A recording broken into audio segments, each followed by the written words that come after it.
Tickets to the It's Probably Nothing live show are now available. Link below. As soon as I decided I wanted to wake up, an image flashed into my head of a green maple leaf with the sun above it shining down through it, and I could see the gossamer structure of the leaf. And there was like this really sickly music box type music playing. It felt like it was meant to distract me, to dazzle me. And as fast as I could turn my head to the left, I saw them. 4 small creatures. They whooshed out of my room. Whoosh, whoosh, whoosh, whoosh. If you ever saw the Skinny Bob footage, which was supposedly Soviet footage, that was them. The 4 little Skinny Bobs. Exactly like that? Exactly like that. Yeah, this is... This is part, for me, of the most fascinating part of your case, because it's such a crude and strange method. You decided, hey, if something's entering my room, and if something is tampering with my things or with me potentially, why not try to communicate with them? I created a poster. I want to remember your visit. Let me remember you. I will not harm. In big block letters on an 8.5 by 11 poster. I printed it out and I taped it on my wall above my headboard. 2 weeks later, something happened.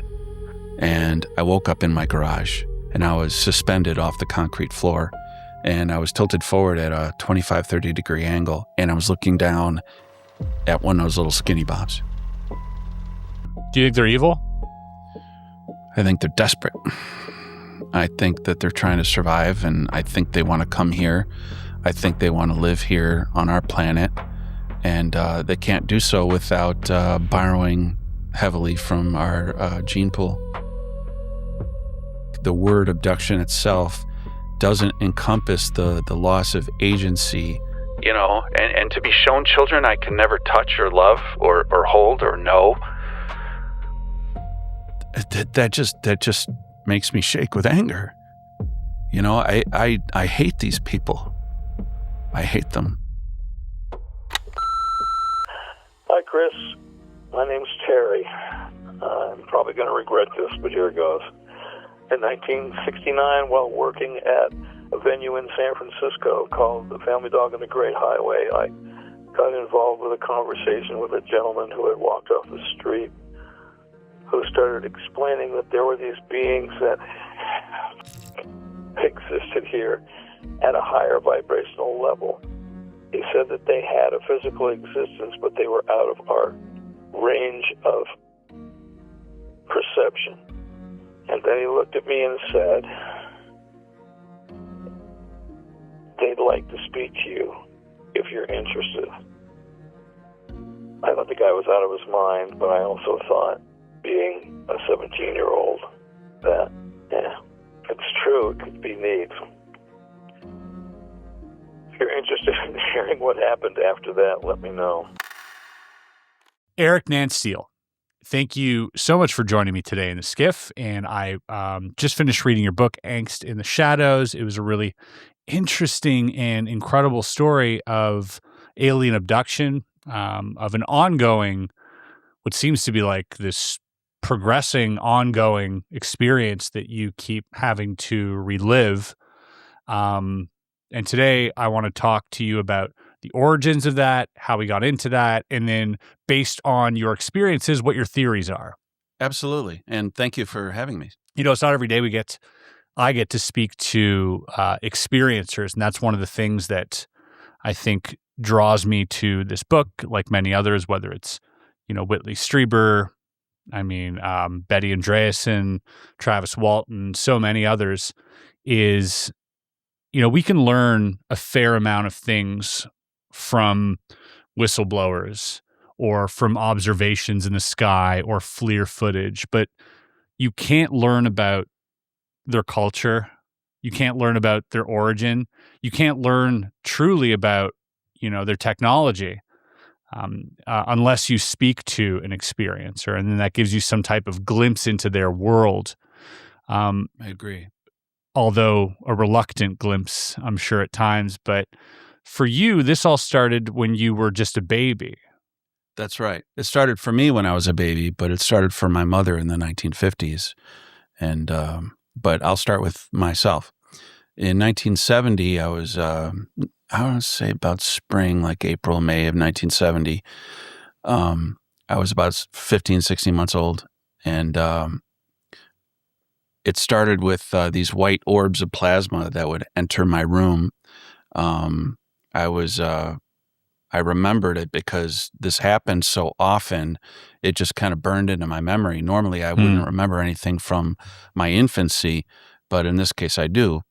And I remember standing up in my crib, with the wooden bars and just holding on to the railing and looking at my closet. And as I did, this white plasma orb, it was like glowing bright, just came right through my bedroom closet door and crossed the room at about the speed of an adult walking. And it came up to my forehead, touched my forehead, and I lost consciousness. And this happened on a nearly monthly basis for 4 years. You didn't remember this until you were like a little bit older, right? Or you remembered it, you just hadn't made the ET connection. Absolutely. I told my mother about it when I was old enough to talk about it because it happened up until the age of 5. It stopped happening probably in late 1974. And my mother, which this freaks me out because she didn't tell me this until like the last couple of years when I was writing the book. My mother told me that in 1974, she had recurrent nightmares, dreams of running through the neighborhood from a friend's house to try to get home. It was her, my father, and myself. And I, at that time was only 5. And as we're running home, these hundreds of white orbs would descend from the sky and chase us. And we're trying to like duck through the backyards and hide behind sheds and things like that in her dream. And an orb would catch up to us and shine a beam of light down on us. And this is something she told you? Yeah. Wow. She had these dreams. I was seeing orbs in my waking consciousness, in my waking life, in my bedrooms as a kid. And it happened all the time. It happened so often, I developed a fear of closets. But it wasn't just a closet. Sometimes it would come through like the knee wall by the ceiling, sometimes just through the wall, through a window, but usually through what color closet orbs? door. White, bright white, about the size of a softball. Wow. About this big. And so every time my mom had this nightmare about the orbs catching up to us, I would be taken. She's having nightmares about me being taken when I'm seeing these things actually visiting me in my waking life. I don't remember being taken anywhere back then. I would go unconscious, and when I wake up again, everything was normal. I'm back, back to normal, right? And then, sometimes you might dismiss it as a dream at the time, but I know the difference between being awake and having a vivid dream. It's so different. Yeah. And so I know when I'm awake. But that wasn't my mother's first experience. If she's having these nightmares about orbs chasing us, that tells me that her subconscious mind is suppressing memories of some kind. Because I was still too young. Like I wasn't really talking about the orbs. I mentioned them once or twice, and my mom said, "Oh, they're probably just angels, and you're special, and they're just visiting you." And I'm like, "Oh, I'm special, angels visit me. Great." I don't believe that anymore. I take it in the context of my abduction encounters that I had later on. But for my mother, all this started back in 1953 when she was 9 years old. She lived in Turtle Creek, Pennsylvania, which is a suburb outside of Pittsburgh. Her family lived in a small home on top of Rose Hill on Clugston Avenue. It's a narrow street with houses on one side and a view of a valley pretty far below of a massive train yard. And there was one summer night, I think it was in July, I'm not sure. I don't remember what she told me. I might have put it in the book. But her brother saw a UFO at night flying over the valley, and it was circular and had lights, and it was moving laterally. It was moving parallel to the valley, and kind of stopped above their house, and then they were looking at it, and then it just whoop, it was gone, just up and gone. Wow. So they ran into the kitchen, and my mother was in there, and this was close to bedtime. They ran into the kitchen. My mother and her little brother Billy was in there, and her, and this was Dick and Don, and they came in. Hey, Mom, Betty Ann, we saw a UFO flying over the valley. And then, so they described it. And then, so everybody ran outside to go take a look at this UFO. It was gone. But my mom didn't get to see it. However, that night, about 2:30 in the morning, now she had her own bedroom. She was the only sibling that had her own bedroom, because there was 8 kids, and she was the only young female. So she had her own bedroom. All the other kids that were still in the house were sharing a bedroom in the front. Well, anyway, she woke up in the middle of the night at 2:30 a.m. and she felt compelled, like she had to go check on something down in the basement, which was at the time just a dirty coal cellar. I mean, just, dirt, and there's a couple of laundry machines down there, and that was it. That's no place for a 9-year-old girl at 2:30 in the morning. The coal cellar, yeah. But she felt compelled, like she had to go check on something. She didn't understand, like it felt urgent. So she got up, she snuck downstairs, went down the stairs and through the dining room, through the kitchen, turned on the light above by the basement door, opened the door, and the light illuminated the stairs just to the base of the stairs, no further. Beyond that was shadowed blackness. And so she got about, 3 or 4 steps down before she noticed some shapes coming out of the darkness. And they turned out to be 2 very large German shepherds. And they were growling and snarling at her, and she was frightened. And she didn't have German shepherds. No, they had a little fluffy white dog named Fuzzy. Yeah. Definitely a far cry from a German shepherd. Right.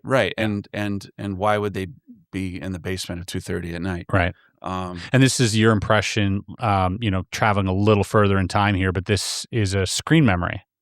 I believe it was a screen memory, yes, because I'm taking it in the context of everything that's happened later. Yeah. It only makes sense. Her brothers see the UFO that night. Yeah. And she's having this really weird encounter in the basement. The dogs lunge at her, and she passes unconscious. And then when she wakes up again, she's back in her room. Yeah, no scratches, no bite marks. Right. So at the time, she just wrote it off as a dream, forgot about it. She didn't think about it again until the 2020s, when my encounter started happening so regularly that I was actually waking up and seeing, what was going on with me and where I was and who I was interacting with. That was happening so often. So I started to tell my family, like, hey, these things are happening to me. And when I told my mother that sometimes the grays, when I would see them, sometimes at first they would appear like humans, or I would believe that they're human, like a post-hypnotic suggestion kind of a thing.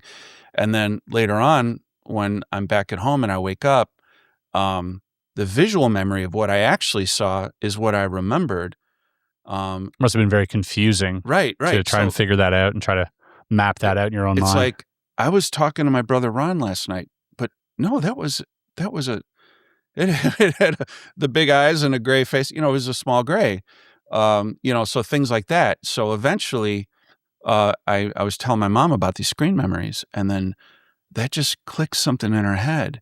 And I told her about Whitley Strieber with the owls, with the barn owl, yeah, through the kitchen window. I mean, so many reports of whether it's deer, owls. I mean, many types of even different people, children. Like, there's all types of strange screen memories. And I think for the most part, what stays with people when they hear about these things is the absurdity of what they're seeing. Right. Because there is this idea, okay, maybe you did see an owl or maybe you did see a dog, but you're like, no, there's an abstractness to what I'm seeing, and it's misplaced. It's not supposed to be here. And that's where it almost seems like there is a sort of disconnect between, whatever technology or telepathic ability they're using to potentially project a screen memory. They don't fully understand what's normal. Right. and they're projecting some strange, event where we're seeing it as like highly anomalous. Like, why would I be in the air traffic control tower, exactly, surrounded by windows in this round room? Yeah, with a baby. Well, yeah, and a 7.5 foot tall yeah air traffic controller. Yeah, giant air traffic controller wearing short sleeve work shirt. Folks, today I just want to talk to you very quickly about something very near and dear to me. This is Van Man. I just genuinely wanted to shout this out because I love this product line. I use it. It is something that I highly recommend, especially the tallow. Because if you look at most like moisturizers, it's literally chemicals, fillers, stuff you can't even pronounce. And somehow that's like the norm. And that's why I really love Van Man. They started with grass-fed tallow moisturizers, and it's one of those things that just makes so much sense once you understand it. Like the fatty acids in tallow are almost identical to the oils in your skin, the ones that your skin naturally produces. So your body actually recognizes it. And you put it on once and it just sort of absorbs differently. Your skin feels immediately softer, smoother, without that fake coated feeling you get from most creams. And because there's no filler garbage, you barely need any. It's not just a moisturizer. People use it for everything. Lotion, night cream, dry skin, irritation, even as a replacement for stuff like Neosporin. So it's powerful enough to actually help your skin heal, but the ingredients are so clean, it's technically edible. It's a pretty different standard than most skincare. And if you want to try it for yourself, go to vanman.shop/area52 and use code area52 for 15% off your first order. That's vanman.shop/area52, code area52 for 15% off Van Man. Real ingredients, no exceptions, folks. I can't recommend this stuff enough. Genuinely love their products. Definitely try it out if you're into it. I order these. I use them. I'm so happy that they sponsor this video, so thank you to Van Man. Okay, we have these initial memories of these orbs coming into your room. Yes. There is also an incident later on in your life where you're in a hospital and the orb comes over you as well, and you experience some type of healing event. What you perceived as a potential ability to heal another child in the hospital. Is that fair to say? Yes. This happened in 1974 in Park Ridge, Illinois at Lutheran General Hospital. I was in for observation related to an injury I sustained in a bouncy house at Adventureland, which bouncy houses were not ubiquitous back in the early 70s. They only had them at theme parks. So before anybody objects, oh, you couldn't have been in a bouncy house, those are a new thing. They're not. I got trampled, and I had a concussion, and so I was being observed for some minor seizure activity. I outgrew it a few years later. But while I was there, on my last day, I remember it was late and I was starting to get drowsy, but I was still awake, very awake. And I was looking at I was closest to the hallway door and the bathroom. And Tommy, my roommate, he was closer to the window. So it was a 2-bed room. And he had some kind of sepsis going on. He had an infected abscess in his abdomen, and it was all the way up around his heart and lungs. And he had 110 fever. Well, it would vary between 105 and 110. And I don't remember his last name, but his name was Tommy. And my mother's told me the story so many times, that's why I remembered it. But you were how old? I was 5. Okay. And the night before it was time for me to leave, because I was there for like 4 days. Tommy was there for 1 or 2 days. The night before I was to leave, a white orb came through the hallway door into the hospital room. This is at night? This was at night, yeah. And it was lights out. We were just time for bed. And do you remember waking up? I was awake. You were awake. You were not asleep? Yeah, there was too much noise in the hallway. I wasn't ready to fall asleep. Right. But I was quiet, and I was just kind of like lazily staring at the window until I fell asleep. But I remember the door had a window with the reinforced wire mesh inside and white linen curtains hanging over it. And so the orb came through that and came to my bed and touched my forehead, and I was instantly asleep, unconscious. And I woke up the next morning, and the nurse came in to help me prepare to leave. And so I used the washroom, got dressed, and my mother came for me. And Tommy's mother was there. She never left. She never left her son's side. She slept there all night with him because he was deathly ill and probably expected to die. I assumed he was going to die. Nobody told me that, but I expected it. And I was kind of afraid of him. Like emotionally, I couldn't handle being around somebody who was dying. I was a 5-year-old, very didn't really comprehend the... Right. I just didn't, I was just like, I don't want to be near him. And so my mother came with a toy truck, and she wanted me to give it to Tommy. And I told her, Mommy, I don't want to talk to him. He's going to die. And my mom said, honey, you have to say goodbye to him. It's a nice thing to do. So I took the truck from her, and I walked over to Tommy's bed, and he had a little 3 set of stairs, wooden stairway that the kids used to climb up into, small children would climb up into the bed because the beds were kind of high. And I knelt beside him, and he was so weak. He was looking at me like listless, and I set the little toy truck next to his head, next to his pillow. And I said, this is for you. And I knew he wasn't going to play with it right there. But just a thought came into my mind right then. And I'm like, I don't even know why. It was just instinct. I just spread out my hands like this, and I placed my hands on his abdomen, his torso, and I just moved my hands up and down his body. And I said, there, now you're going to be all better. And meanwhile, my mother and Tommy's mother were near the door, conferring with each other and looking at me and like, what's he doing? It's kind of weird. So I said, there, now you're going to be all better. And I hopped down off the bed, and my mother and I were about to leave. I ran down the hallway. You remember saying that to him?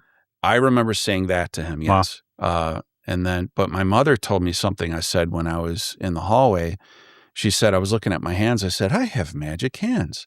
Well, I don't remember saying that, but she remembers I saying that. Okay. That I said that. So apparently they had exchanged numbers, my mother and Tommy's mother. And so I don't know if it was like a week later, but Tommy's mother called my mom and said they took her son in for testing to see like how are they going to try to save his life, because he was laying on an ice bed overnight to try to get his body temperature down. Yeah, right. Because it was so high, and but his fever had already broken when the doctors came for him, and they ran some tests, and the abscess was completely gone. All that infected goop that was in there, gone. And so Tommy's mother was pretty excited. She called my mom, and she told him, it's a miracle. And wow. He didn't require surgery or anything. I don't know if they really scheduled him for surgery, but I kind of assumed they would. Mm-hmm. But he didn't need it. Did you ever follow up with your mom into like who this person was, and did she have the number still, or no? I mean, back then all the phone numbers in Chicago were 312 area code. Mm-hmm. They only had one area code, so the number wouldn't be good anymore. And this isn't something your mom would have told you just to make you feel good. No, she told me. It was probably years later that she told me what Tommy's mother said. Wow. But then later that year, my grandfather, my mom's father, Sidney, came to visit because he'd never visited Chicago before.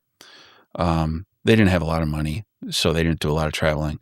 But he wanted to visit Chicago, and he wanted to visit his son in California. But while he was in Chicago, he became very sick. He had COPD, and he was dying on our living room rug. It was a blue rug, like a textured rug. And I remember the paramedics had been there, and there were like all these needles all over the floor. But he told my mom he wanted to live one more year so he could go out to California and visit his son. I think his son, Jim. And so I knelt down beside him and I put my hands on him too. And his medical emergency just ceased to be. And he was okay. And he lived for almost exactly 1 year, like within a week. And he got to go to California and visit his son. And I never healed again. I never did it again. I never tried it again. I don't think I have it anymore. I think it was related to the activity I was experiencing with those orbs. From the orb. Yeah. Like it was somehow instilled within you for that small, finite amount of time for some reason. Yeah. Do you think Tommy might have grown up to be somebody really important, perhaps? No, I mean, what else would there? I think it's connected to innocence. I think Sure. you have access to a higher consciousness within you when you're innocent and you're not so jaded and cynical from adult life. Yeah, I could see that. As I am. Yeah. So, I don't think I have it. I mean, what do you make of tangent here? But what do you make of like the Chris Bledsoe stuff? Honestly, I haven't looked into him too closely. Because there's a lot of obvious crossovers here with orbs being present and then healing. He writes in his book that he was able to, and this was corroborated actually by Grant Cameron, who was here on this podcast, that he was able to heal his dog, Nellie, from, when she was like spurting blood across the house and just putting his hands on the dog. And then another instance of him healing a child that was pretty much a Make-A-Wish kid and very little time to live, had like intestinal problems. And then after his visit, those went away, after he laid his hands on the child. And then, many people have claimed since then as well to have had some miraculous intervention due to, whether it's him praying or him like being involved. Do you think that something like that is legitimately from visitation? Do you think this is possible? Well, I believe that some people have the ability to heal. I think it's a real thing. Without ET intervention? I don't know. Right. All I know is that I've had visits and I've had healing episodes. Mm-hmm. And later on in life, in the 2020s, I was healed. Right. In a facility that they had me in. We'll get to that. Yeah.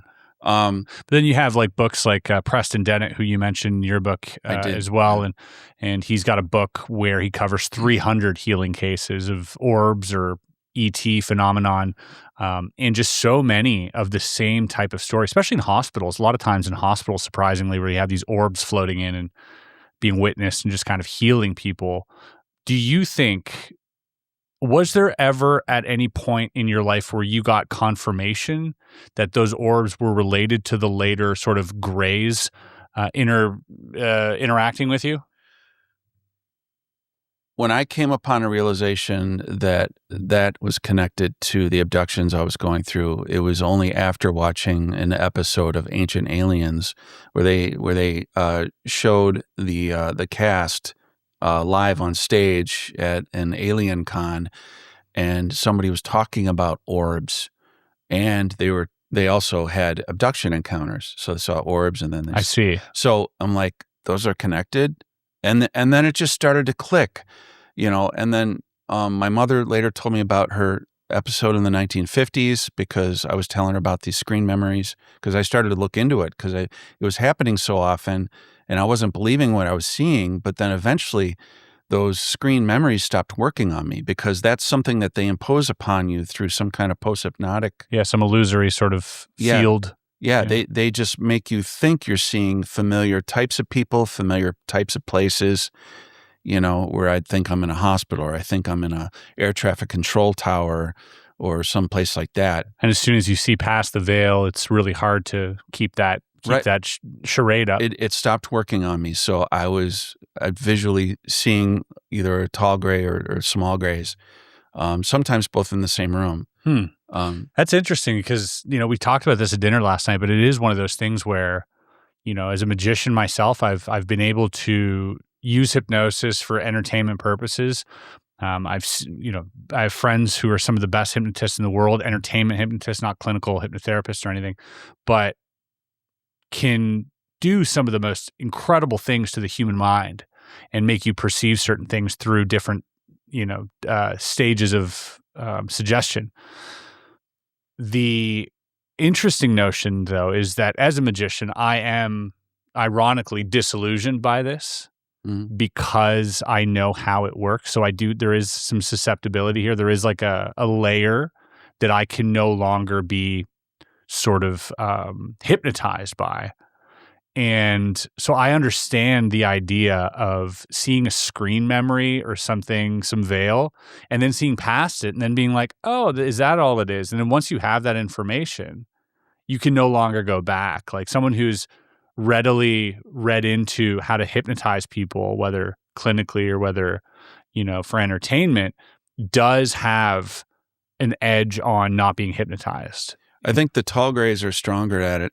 The ability to impose screen memories, stronger at it than the stronger grays. Psychically. Yeah, yeah. The short grays, almost every time I've seen them, there was no costume. Yeah, no, it was just them. Yeah. Okay, so let's get into that. I think your first run-in was 1994, if I'm not mistaken. The first run out, I would say. Right. The first that I remember where I actually saw grays was in 1994. It was in Wheeling, Illinois. I was sharing a 2-bedroom apartment with my childhood best friend, Joe. And he wasn't there that weekend, but this happened on August 20th, 1994. It was a Saturday. I looked it up. And I remembered it was the third Saturday of the month. And that's why I looked it up and found out it was August 20th. But it was, I don't know, maybe 6:30 in the morning. The sun was coming in.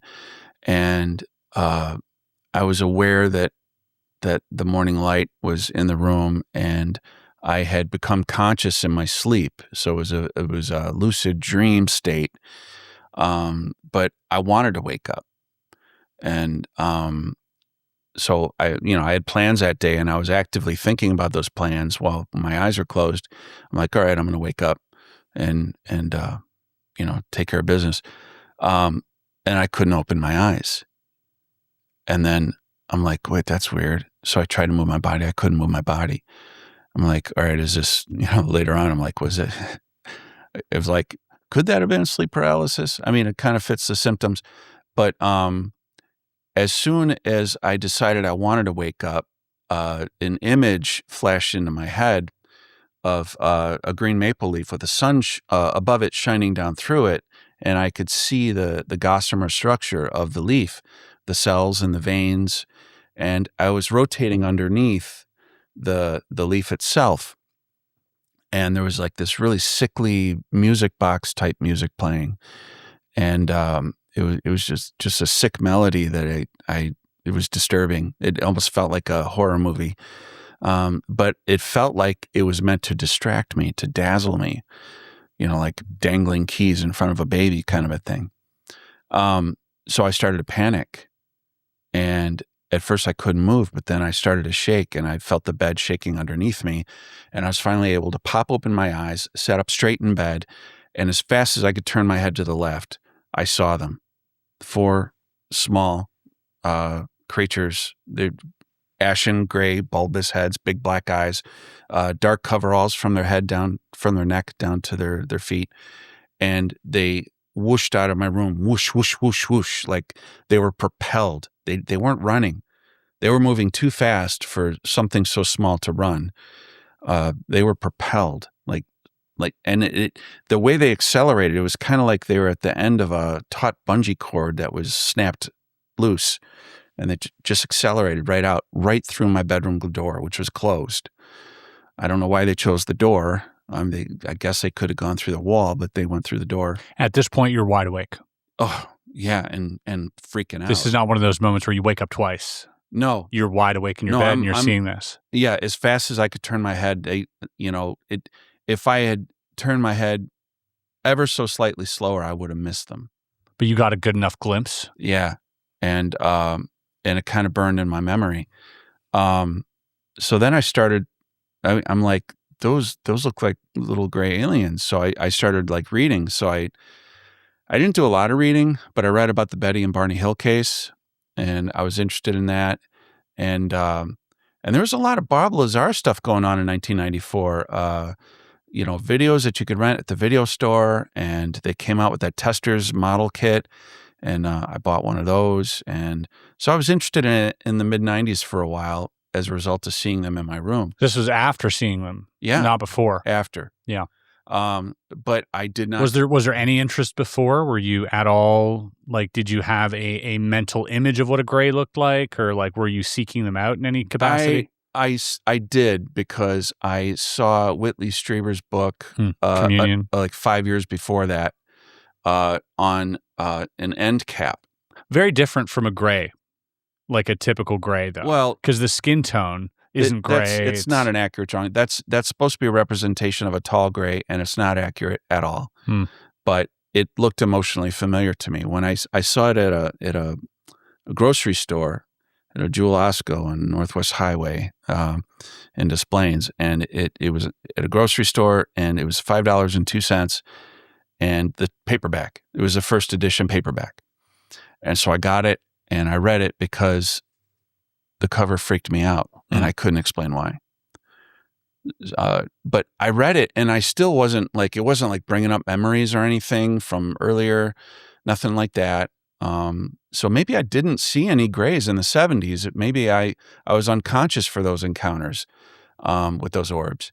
But, after they rendered me unconscious, and let's say if they had taken me, maybe I was asleep the whole time during the encounter. I don't know.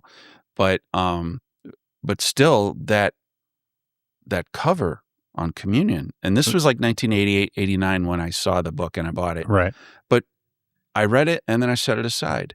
And then in 1994, I actually saw grays in my room. Just suddenly, it wasn't like something I was like really into, or it was just kind of like a casual passing interest at the time. But very different as well from the description given in the book, totally in Communion, different. Because the tinier beings that Whitley describes had hoods. These are more like little gargoyle figures, like just. I didn't see anything like that. You saw like kind of the tall version in a short form. No, but with gray skin. No, they look different.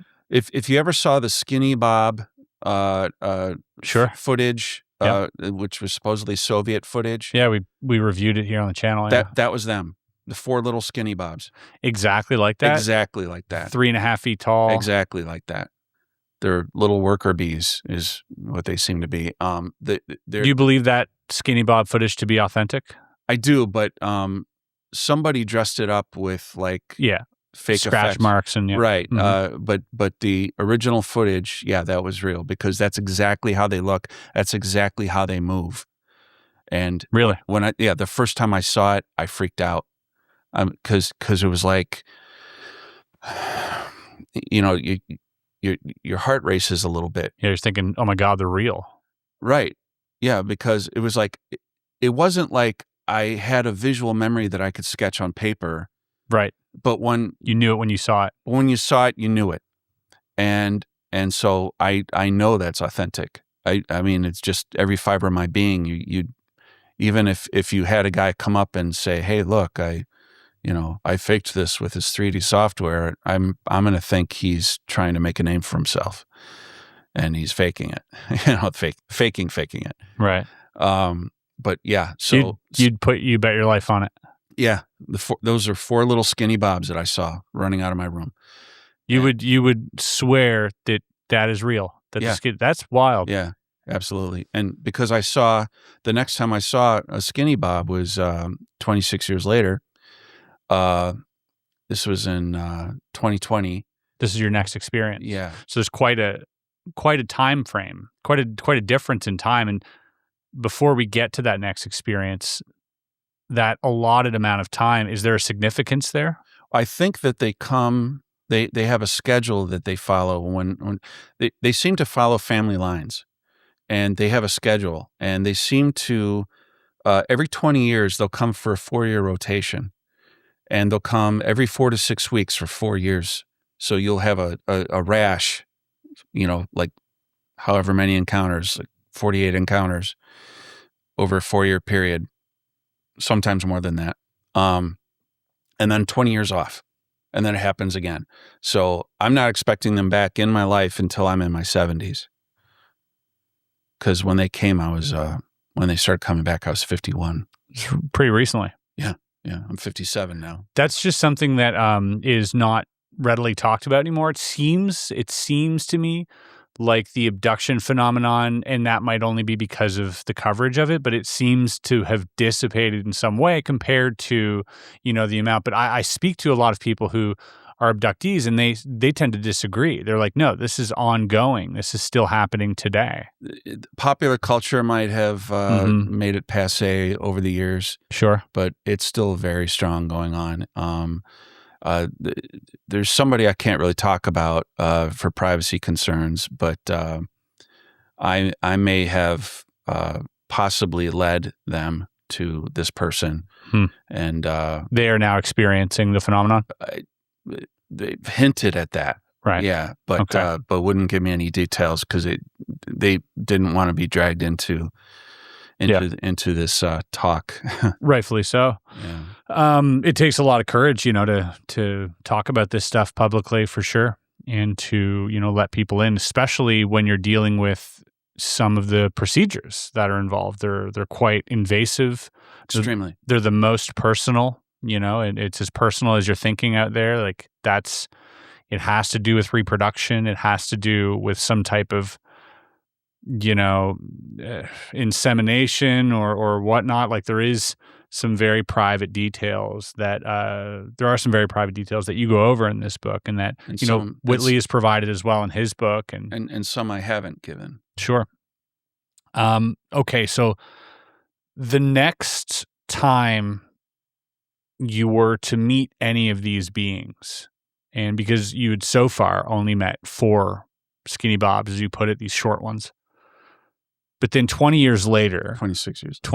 years later, you are suddenly awake.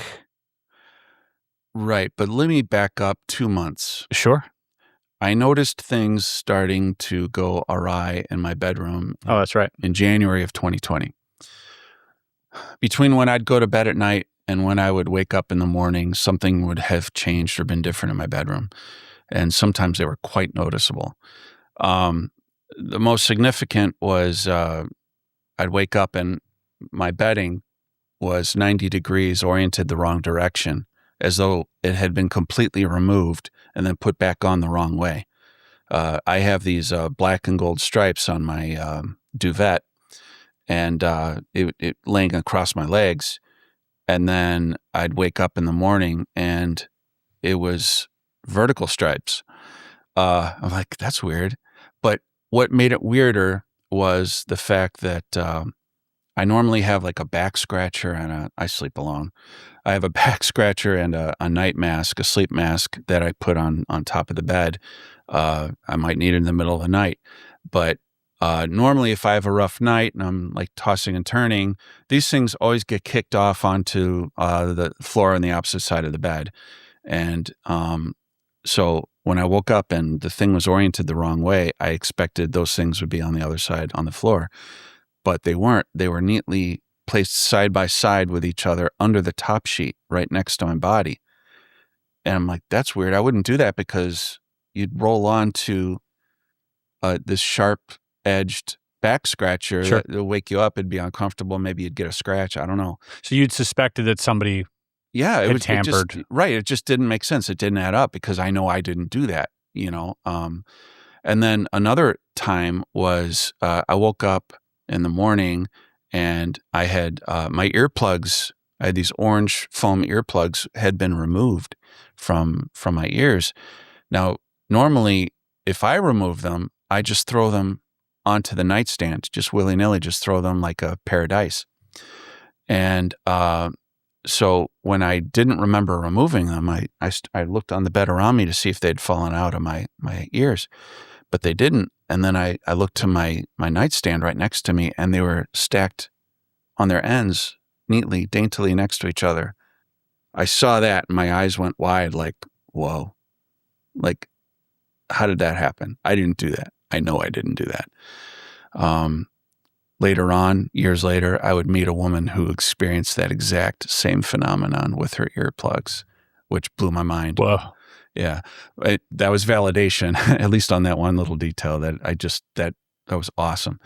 So anyway, I after several incidents between January and late March, I decided to do an experiment. Like, yeah, this is this is part for me of the most fascinating part of your case, because it's such a crude and strange method to works. I mean, it you know, when I read this, I was like, no way. It's the equivalent of, you know, putting an SOS sign on the beach with rocks. But you decided, hey, if something's entering my room, and if something is tampering with my things or with me potentially, and you suspect that it might be these little creatures that you saw years before, why not try to communicate with them?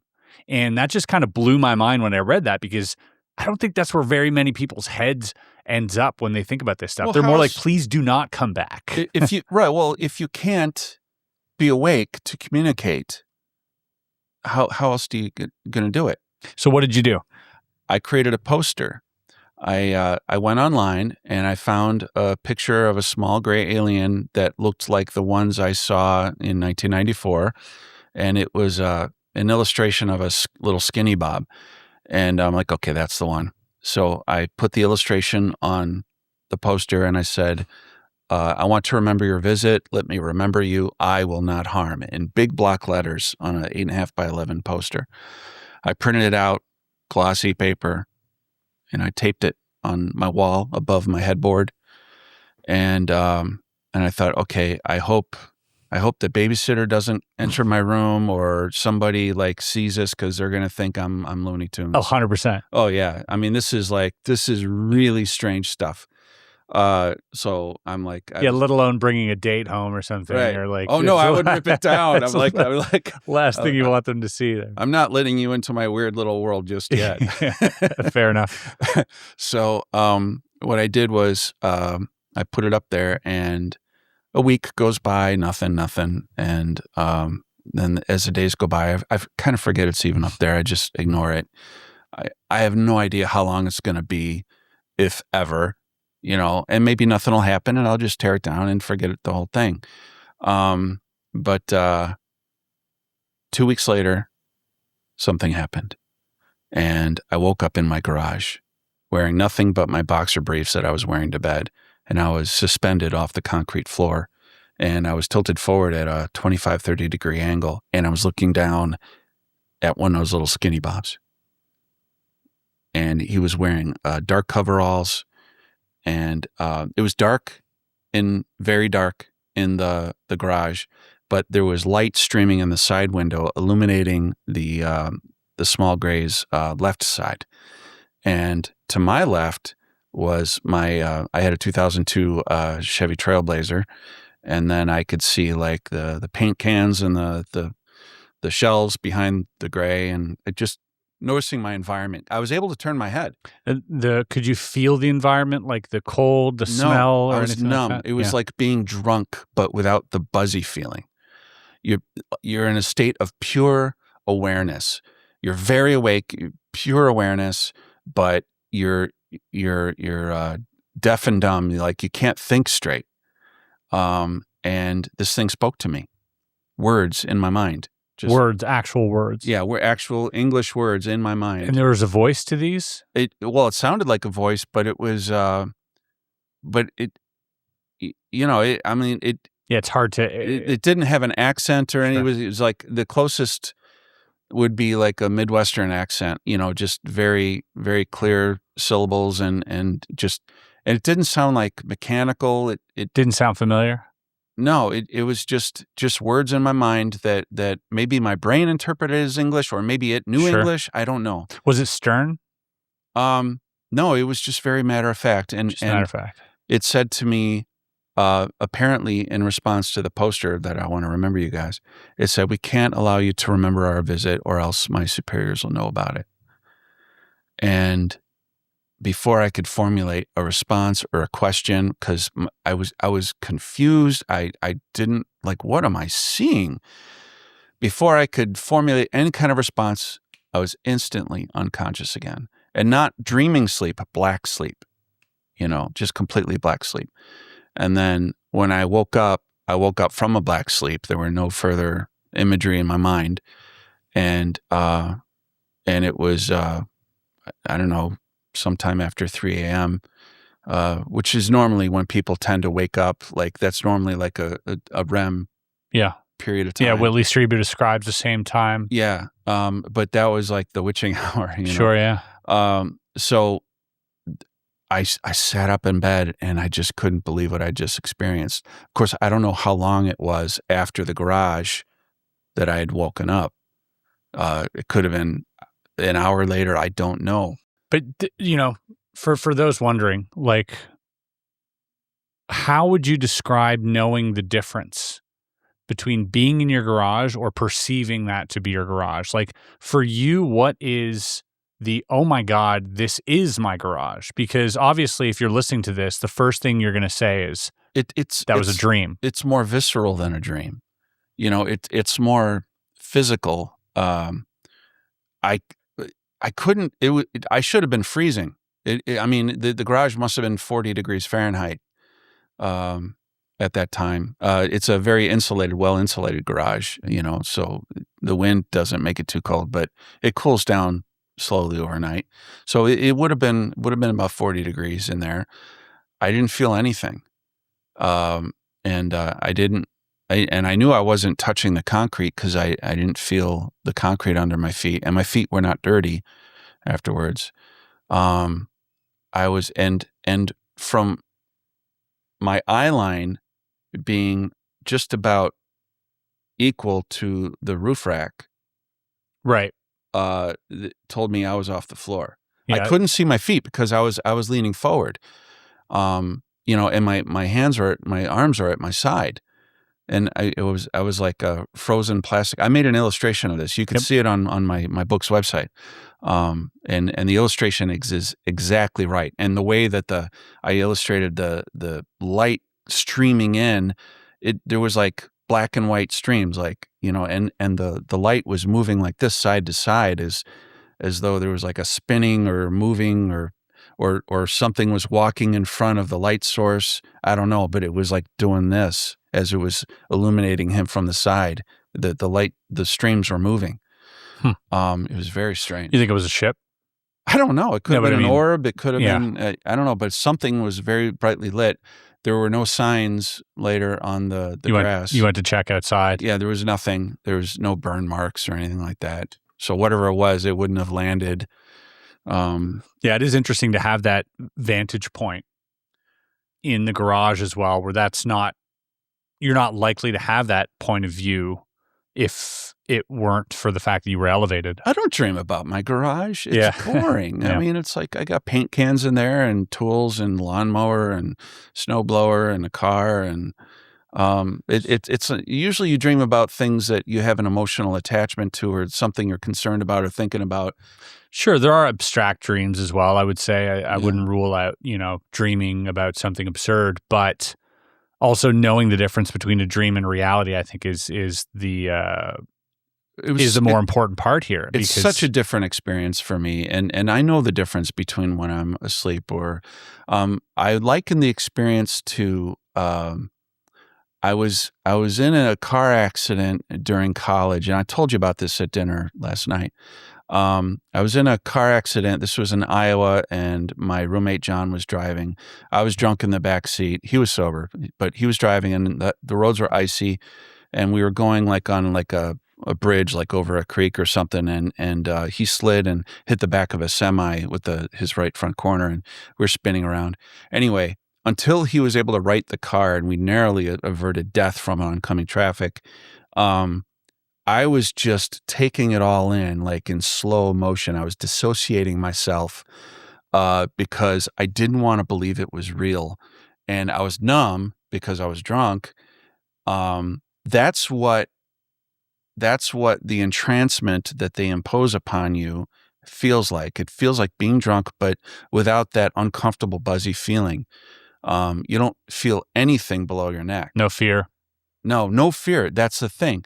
They have a way of dialing down your nervous system to, like, I don't know, like just enough to keep you alive. Or flooding you with endorphins or some feel-good hormone. It could be something like that. Or it could just be that their telepathy is so strong it overwhelms your sensory processing ability, and your brain just can't process everything coming in. So the only sense that works are my eyes. It could be something like that. So I mean, I'm open to any cogent theory that holds up to scrutiny. So that was the first remembered encounter.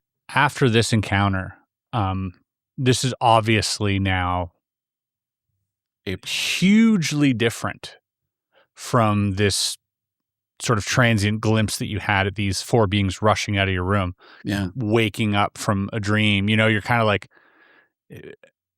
although that might have seemed real to you, what impact did this new experience have on the past one? Did it reinforce it? Were you like, holy crap? Because it was the same kind of creature. I'm sure they're different individuals. Sure. I don't know how long these things live, but this was 26 years later. Yeah. Same kind of creature. Yeah. His head was about this big, about the size of our head, but tiny little skinny little body, and wearing black coveralls. And these black coveralls, they cover everything except their hands and their feet. I don't remember seeing the feet, so I can't. That's a fuzzy detail, but you see their hands and their feet. How many fingers?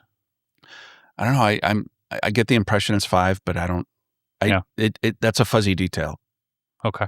Because when you see them, you're focused on their face. Of course, yeah. I mean, I wouldn't be counting fingers either. Or maybe I would now, but maybe in that moment I wouldn't. I mean, if you had Gal Gadot in front of you, would you be looking at her feet and her hands to see if there's extra fingers? I might be more into feet and hands than you know. No, you'd be looking at her amazing face. Yeah, probably. Right. Okay, so we have this experience. Now, this is 2020. Yes. And you proceed to have similar experience, or not similar experience, but experiences with similar beings for the next 4 years. Yeah. And in fact, the very next week, I met a tall gray, a young one. And this is the one floating over you. Right. A week later, one of the superiors that the little guy told me in the garage, one of those superiors that would know about it if they let me remember the visit, one of the superiors showed up. Yeah, the manager. Yeah, right. But I think he was like a junior of some kind because he was shorter than tall grays I would see later on. He was only about 5.5 feet tall. But I woke up exactly 1 week later, and there was a face right in front of mine. The one on the cover. Yeah, the one on the cover. And in fact, that was such a powerful moment for me. I had to put that on the cover, even though the cover almost looks sexually suggestive, but it wasn't that kind of a situation. Mm-hmm. He wanted to position himself without moving me, so his face was in front of mine. I think he wanted me to look him in the eyes. I woke up and there was light between our bodies. He wasn't clothed. He had no clothing. I was only wearing my boxer shorts. But they had removed the bedding. And he was on top of me, right there, just the two big eyes. I was intimidated, so I couldn't look him directly in the eyes.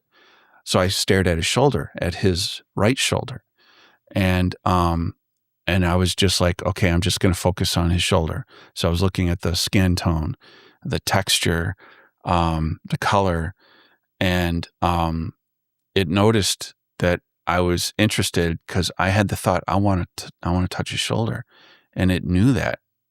Suddenly, I was able to move my left arm. I couldn't move the rest of my body, but I was able to move my left arm. So I positioned it between the tight space between our chests, and I put my hand on his right shoulder, and I was kind of like massaging, like, I guess, like the shoulder blade area. I don't know if he had a shoulder blade, but I'm just, just that area. And it was very tight and sinewy and muscular. There was no subcutaneous fat on this thing at all. And it was like kind of like leather, but slightly bumpier, but also smooth. It had more of a texture than fine leather. And then he had a collarbone, just like we do. And I had my thumb on it. And after a while, I calmed down enough that I put my hand down, and I felt comfortable enough to look him in the eye. And as soon as I looked him in the eye, he leaned forward and he touched his forehead to mine. And I was instantly unconscious when he touched his forehead to mine. Just kind of like with the orbs, when they touch my forehead, I'm unconscious. And suddenly I was in a dream state, and I was dreaming this environment of a Bavarian village. We were standing on a cobblestone street. There were buildings nearby with half-timbered architecture, just like you'd see in downtown Nuremberg or someplace like that. And so... Had you ever been to Germany? Never, but it was gorgeous. And we were standing beside a sloped hill that had a stone stairway going up it. And we were on a slant, and there were cars parked. Dun, dun, dun, dun, dun, dun. I don't know why he would put cars in that environment. I don't know, but it was just kind of a strange place to be. But we were kind of like on a slanted parking area, and he was there. The tall gray was there, and he was about 5.5 feet tall, much shorter than later tall grays I would see. And then those little skinny bobs, there was 3 of them that were next to the bed to the right of me. They were there also, but they appeared as 3 little girls wearing little blue dresses and blue-eyed and blonde-haired. And but I knew later on that it was them, but at the time, with the entrancement that they had me in, I thought they were You're little accepting, girls. yeah. I'm accepting the illusion, yeah. right, at that time. Later on, the illusions wouldn't work on me anymore, but at this time it did. And I was confused why we were standing in this area. I was like, I was just in my bedroom. This doesn't make sense. But this thing's standing in front of me, and I was able to ask it a couple questions. And I asked it, "What's your name?" And he said, "Sizzlick." And so I bent down to the little girls. I had telepathy with him, but I didn't know that the little girls could hear him too. I didn't know they were telepathic. So I spoke to them. Again, this is all a virtual imposed dream environment. This wasn't really happening, but I believe the communication was real, but the environment was virtual. So that said, so I bent down and I talked to the little girl verbally, orally, and I'd say, he says his name is Sizzlick or Silizik. I wasn't sure I got the syllables right. Later on, I'd replay it on my mind. It was Sizzlick.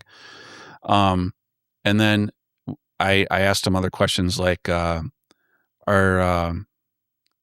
you from Zeta Reticuli?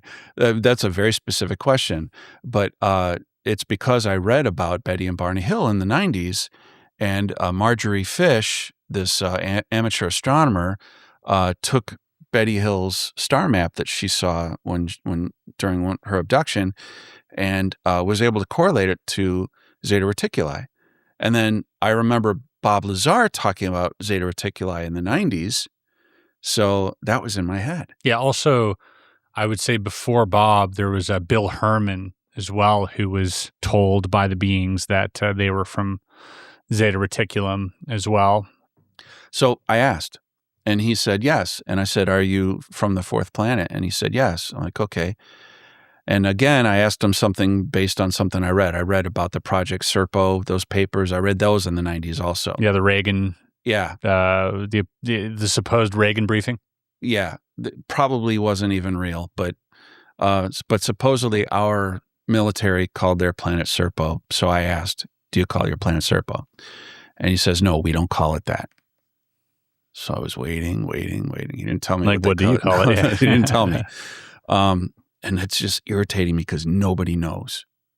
Nobody knows what they call their homeworld. There's a book by, I mean, there's a few. There's the Arids, obviously, is like another Eridania or whatever is the other planet that's star system in the vicinity. But then there's also this story of this guy named Amaury Rivera I spoke to you briefly about yesterday. He's this guy in the 80s in Puerto Rico who has this abduction experience along with like 14 other people being taken to a planet.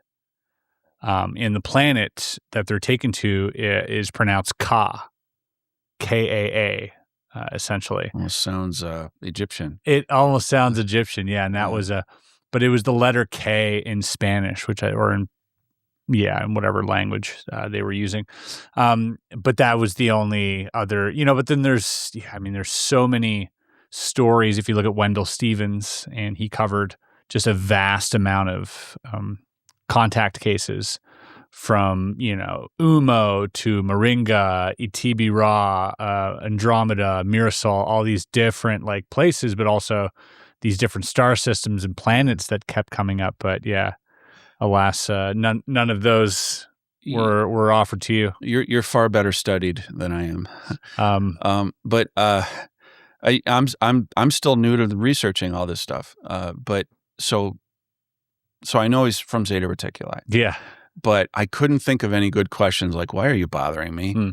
Like, and at the time I hadn't talked to my mom yet. I hadn't told anybody about the previous week. And if you could go back to that moment, what question would you ask? If I could ask, you're in that moment right now, and they entrance you because they don't trust that you won't pick them up and throw them against the wall. All right, let's take for granted that you won't do that. All right, and you're given an opportunity. I want to know why they're bothering my family in particular. Like, what do they find useful about the genes from my family? The sort of why me? Yeah, exactly. And I suspected that they had bothered my daughter during one of my encounters. I woke up afterward, and she was giggling and squealing with delight in her bedroom. And I ran in there because I'm like, they better not be bothering her. And I'm like, well, maybe she just woke up because her pull-up needed to be changed. I mean, she's an adult wearing diapers because she's severe autism, very low functioning. So I checked her, and her pull-up was bone dry, and she was able to go right back to sleep. There was no reason for her to wake up. Maybe they'd been entertaining her while they were messing with me. I don't know. But I just hope that they leave her alone, because that would just anger me to no end. Yeah. You leave my little girl alone. Yeah. Does it seem, because she's nonverbal? She couldn't tell me if they did. No. Yeah. Do you ever get the impression that, and not to be insensitive, but there is this, telepathy tapes, obviously, which I'm sure you're aware of by now. It's been mentioned to me. And yeah. Spellers and things like that. Have you ever? No, that's kind of newish. Yeah. Because my intervention and my advocacy within the autism community goes back more than 20 years. And I, after a while, when I became a single parent, I stopped following up every promising intervention because we tried so many. And we spent so much money. I spent $60,000 trying to recover my daughter's cognitive abilities to get her closer to her age range so she could have some measure of independence. And I failed. So today she's living in a group home. I'm an empty nester because I'm too tired to change diapers every day. I did it for 16 years by myself. But this started happening before she moved out of the house, and I was concerned maybe that I don't want them going to her for OVA or anything like that. I want them to leave her alone. I'll give them whatever they need. I'll cooperate with them. You leave her the F alone. Do you think they're aware of you doing interviews right now? I have something to say about that. I posted a couple of signs over the 4-year period that they were visiting me. Different different advertisements, messages, different messages, requests. I said, I remember so much from my encounters with you guys. Why don't you let me be fully awake for the whole thing? I'll cooperate with you. I just wanted to remember everything. And one night I had what felt more like a dream than a waking encounter, where I was asked the question, what would you do if we allowed you to be fully awake? And I was in a very honest mood, and I said, "Well, of course, I'd talk to newspapers and magazines, and I would talk about this. You have to talk about this." And yeah, denied. Yeah.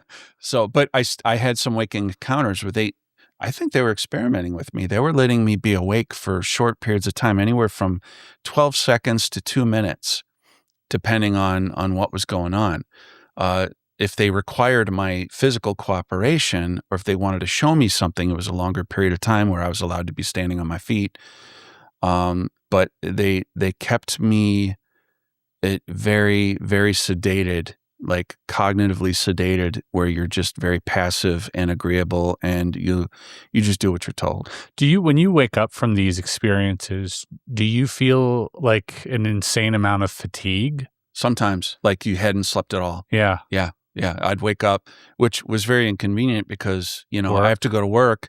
And even though I go to bed at 8:30, 9 o'clock at night, I try to get to bed as early as I can while my daughter was still at home, because I never know when she's going to wake me up in the middle of the night to change a pull-up. It was a rough period of time when, as a single father to a child like her. I love her dearly. I mean, she's everything to me, but it was stressful. Yeah. So I'd go to bed early every night, and but after an encounter, I'd wake up the next day, and I felt like I hadn't slept at all, and it's just exhausting. Yeah, it's like that. So let's go to some of the other encounters that you had after this. Yeah, there's some interesting ones because, you were taken to what seems not only like aboard a craft, but also maybe to some type of facility. Several times. Yeah, whether that's underground or whether that's in a giant mothership, like you wouldn't know. But they also alluded to the fact that they have facilities underground. That's right. Nearby in Illinois. So let's talk about, before we get to the underground facilities, let's talk about some of the other encounters that you had leading up to that. Sure. There were just a bunch of little encounters where, like, I'd wake up and there were 4. Always 4. Yeah, they always come to me at 4s, whether it's a mixture of the tall ones and the short ones, or all short ones. But I woke up and it was very dark in the room, and I saw 2 of them levitating above my bed and trading positions and landing on either side of the bed. So there was 4 of them, 2 on each side of the bed, and 2 of them traded places by levitating over top of me. And while they were levitating, take a sip. Sorry, my throat gets dry. You're saying it now, and I just got something in my throat. Yeah. So while they were levitating, there was like a extremely faint green aurora around their bodies, and I could make out some details on their faces, and they had a grin. There is you showed me a few pictures at dinner last night, just before we get into this story, that you are pretty high conviction on in terms of their appearance. One photo was from a video that was deemed fake of this giant sort of gray, terrifying looking, like absolutely it's so haunting. Close. It's so close to accurate. I mean, it's so close. It at first I took it for a real video, but upon doing a little research, I asked Grok, I show it the video, and it's like, nah, that's fake, and here's the artist's name, and this is the software he used. And so I was satisfied with that explanation, but It was close. Whoever made this might have had access to photos or had seen one. I don't know, but it is so close. The sagittal ridge on their neck, going down their back a little bit, that seemed accurate. They seem muscular too, a little bit. Their necks are muscular, the tall grays. The older ones have mottled skin, very, very thin skin. And like I told you before, they have no subcutaneous fat. There's no padding on under their skin. Almost transparent. Yeah. Now the younger ones have thicker skin where you can see it's more even skin tone. There's not as much unevenness like modeling, like the blue modeling. Sorry, I think I need a lozenge. That's fine. Do you want to take a break? We can take a break. Oh, sure. Yeah, let's do that. There's something I think most people underestimate about being online, and it's not just the big platforms, it's not just social media. It's all these companies you've never heard of that are quietly collecting and selling your personal information. Your name, your phone number, your home address, past accounts, even people connected to you. And all of it gets compiled and sold through data brokers. And the strange part is, you usually never see it happen. And that's why I use Incogni. You see, Incogni goes out and contacts these data brokers on your behalf and requests that your personal information be removed from their databases. Instead of you trying to figure out who has your data and sending dozens of requests manually, Incogni handles it and keeps following up. It's one of those things that just runs in the background and gradually reduces how much of your information is out there. For me, it's less about being paranoid, although some things you should be paranoid about, but more about having some control over what's mine. If you want to do the same, go to incogni.com/area52 and use code area52 to save 60% on an annual plan.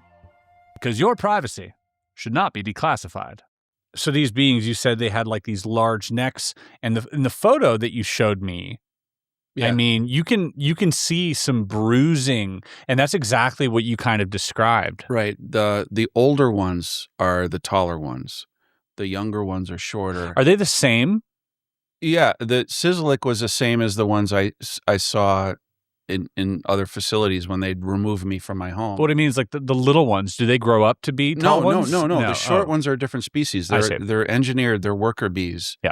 The tall ones are the natives from Zeta Reticuli, and the little ones are made in their image. Right. They're recent. I mean, probably within just the last couple thousand years, they came in. But if you go back to like Sumerian days, I don't think they had like the little grays back then. I think they, what you had was like the Apkallu and these other beings that were revered as gods, but I think they were emissaries for the Greys going back. But that's a different theory. But yeah, so we're talking about the skin. The older ones, they have thinner skin and it's more translucent, so you can see that there's like a dense capillary bed under the skin. And that jibes with the detail that we learned from some reports that they excrete waste. And a lot of times abductees would smell a horrible ammonia smell or a smell of like burnt rubber, sulfur. I never smelled anything in my encounters. Maybe it's just they had such mastery over my sensory inputs that I don't remember anything like that. But I had got a good look at their skin. The young one that was on top of me, and then the older ones, that were really tall. But their skin is designed for excreting waste through these capillaries, and I believe also that they may be absorbing nutrition, a liquid diet that they bathe in, that they cover themselves in.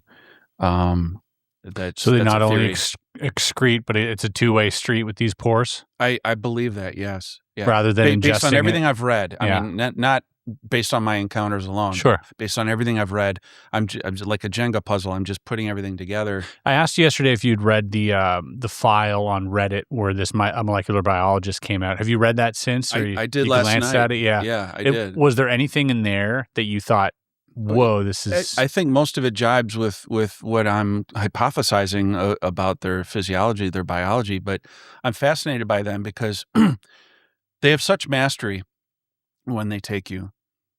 They rob you of all agency. You can't really control your thoughts. You can't control your body. They can make you do things that you wouldn't want to do, and they do things to you that you would never consent to. So for me, empowerment is aggressively trying to understand them.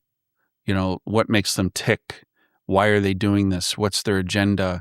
I feel powerless if I don't ask these questions. If I'm not analytical about these things, I don't like them. I don't like them at all. I want them gone. But what can I do? So you learn about them. Yeah, just learn about them. Everything I can. Do you think they're evil? I think they're desperate. I think that they're trying to survive, and I think they want to come here. I think they want to live here on our planet, and they can't do so without borrowing heavily from our gene pool. Let's get into that a little bit. Let's unpack that.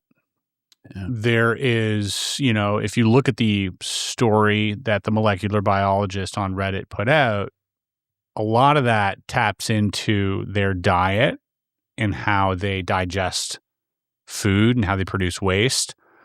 It is said, according to him, that with, the fact that they don't have teeth, that they have these small openings as mouths, they have a separate trachea and esophagus, which, by the way, genius. Yeah. He said that they mainly would have to, consume a liquid diet high in copper. Yeah. Because copper was found to be, in really high content in the blood. And Yeah. You have a theory on this, and it's not necessarily a theory that is it's not of love and light, I'll tell you that. No, it's very dark. Yeah. And I'm very discouraged by it. And this is in your recent book, The Blood Covenant. Yeah, it's called A Blood Covenant. A Blood Covenant. The Alien Agenda Behind Civilization and Human Domestication. So the idea is that they drink blood. Or at least consume it. Consume it, yeah. Not orally drink it, but yeah, consume it. And they've been doing so for millennia. And they used to do it wholesale. I started to notice as I was looking at ancient astronaut theory, because I got into that after 2020 when these things started happening to me. I became interested in the show Ancient Aliens, which a lot of times it can be such a silly show, and they have ridiculous speculations sometimes, but they do a lot right. And they do look and match up clues from across civilizations, across oceans, all around the world. And they ask a lot of intriguing questions that are worth asking. And so I started to look into that. And I noticed there were cultural clues linking all of the pyramid building societies around the world, whether you're talking about the American pyramids, whether it's the pyramidal mounds of the Mississippians in Cahokia, Illinois, or in Mesoamerica, like Mexico, Guatemala, the Mayans and the Aztecs, these pyramids. And some of these pyramids have corollaries, almost identical architecture, like in Cambodia. You can compare a Cambodian pyramid against one in Guatemala, and they're nearly identical. And 8,000 miles of ocean between them, and we were supposedly not a ocean-faring species at the time. I don't know if this is probably like third millennia BCE when a lot of these pyramids were being built. But anyway, I'm sure I don't get the dates right, but I just started to notice that there was clues that seemed to connect the Greys through emissaries to these pyramids. And by emissaries, you mean the gods that they worshipped. Right. And I noticed, and I'm not the first one to notice this. I'm just putting it all together. I'm reading other people's stuff and none of this is original to me. Yeah, we're theory crafting.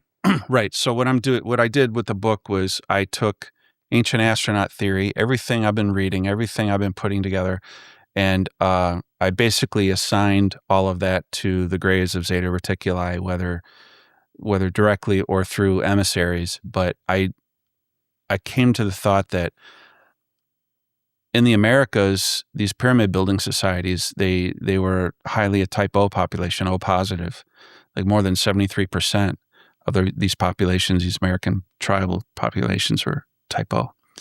And type O lacks the A and B antigens, and it's easier in terms of tissue rejection.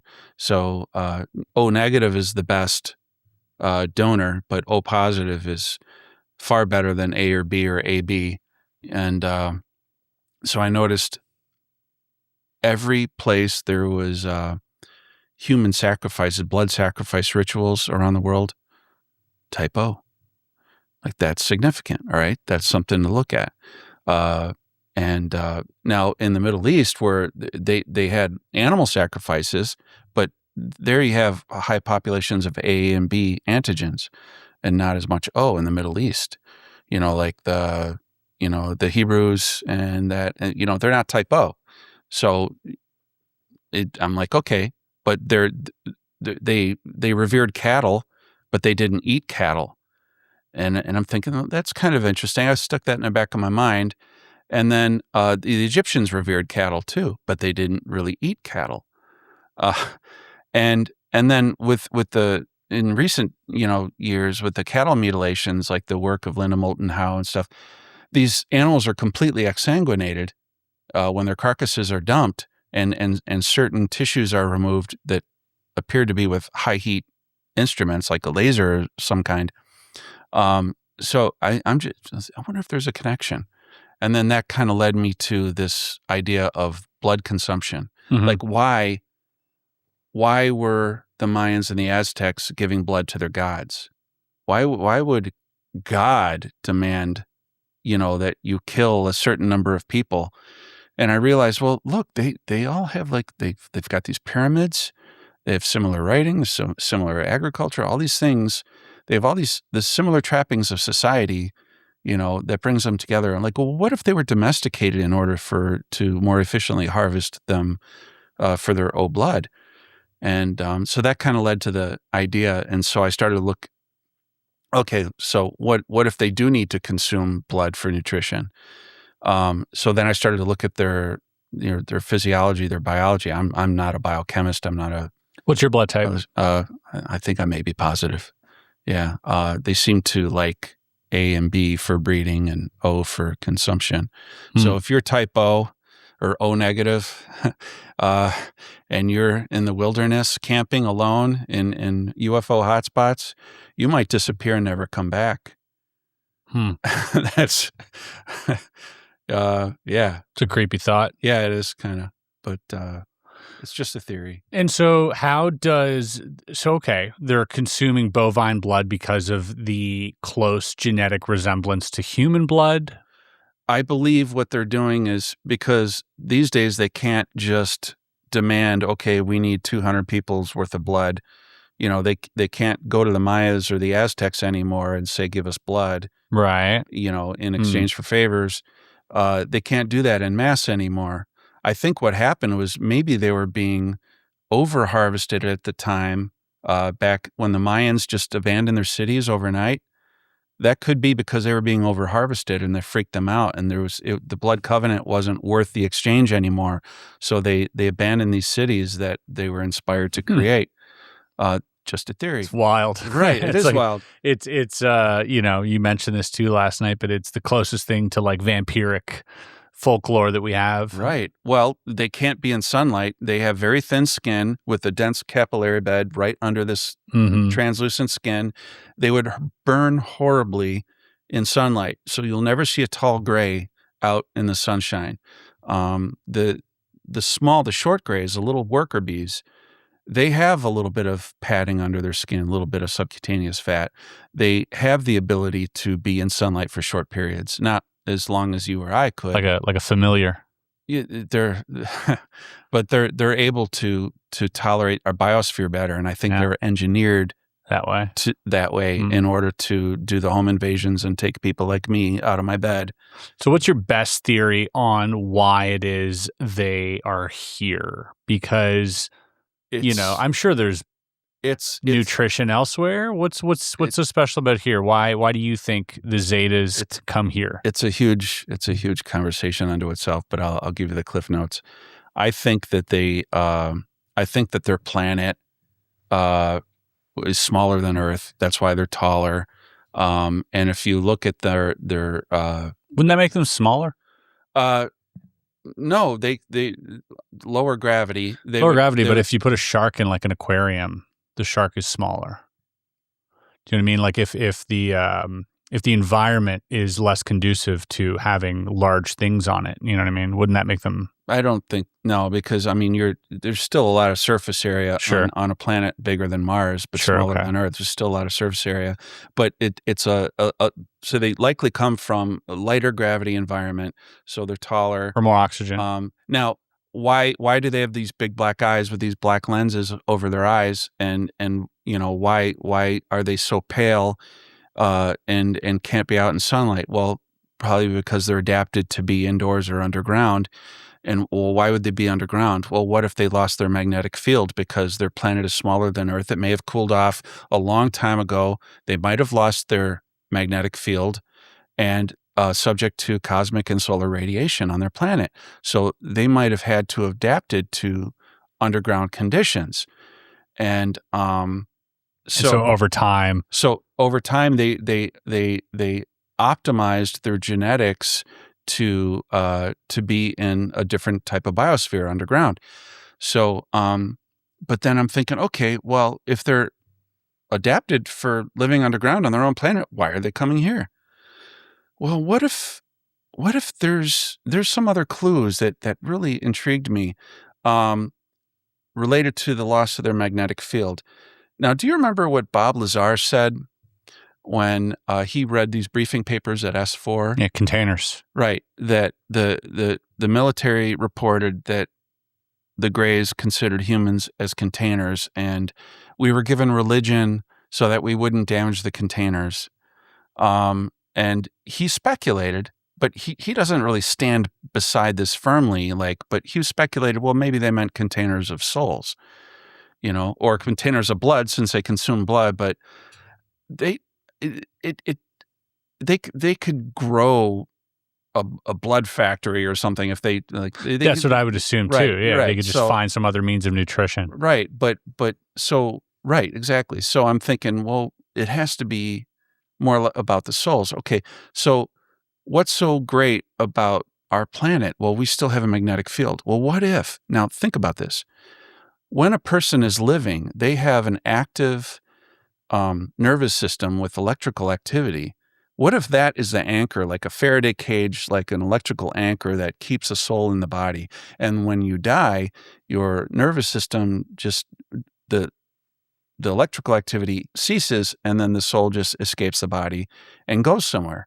Well, where's it going to go? If it needs to be in some kind of an EM field or electrical activity around it, well, wouldn't it naturally go into the Earth's magnetic field? Wouldn't that be like what we call heaven, or the light at the end of the tunnel? Maybe that's the bioplasma, of the Earth's magnetic field. So what if it's like alive with consciousness, as like a way station between incarnations? So, right. So what if, let's just say for the sake of argument that is a thing, that mechanism actually exists. So what would happen on their planet after they lost their magnetic field? The other souls would just go out into the ether. Right. So you would need to be able to develop the ability to trap it and transfer it into a new cloned body, because they don't reproduce sexually.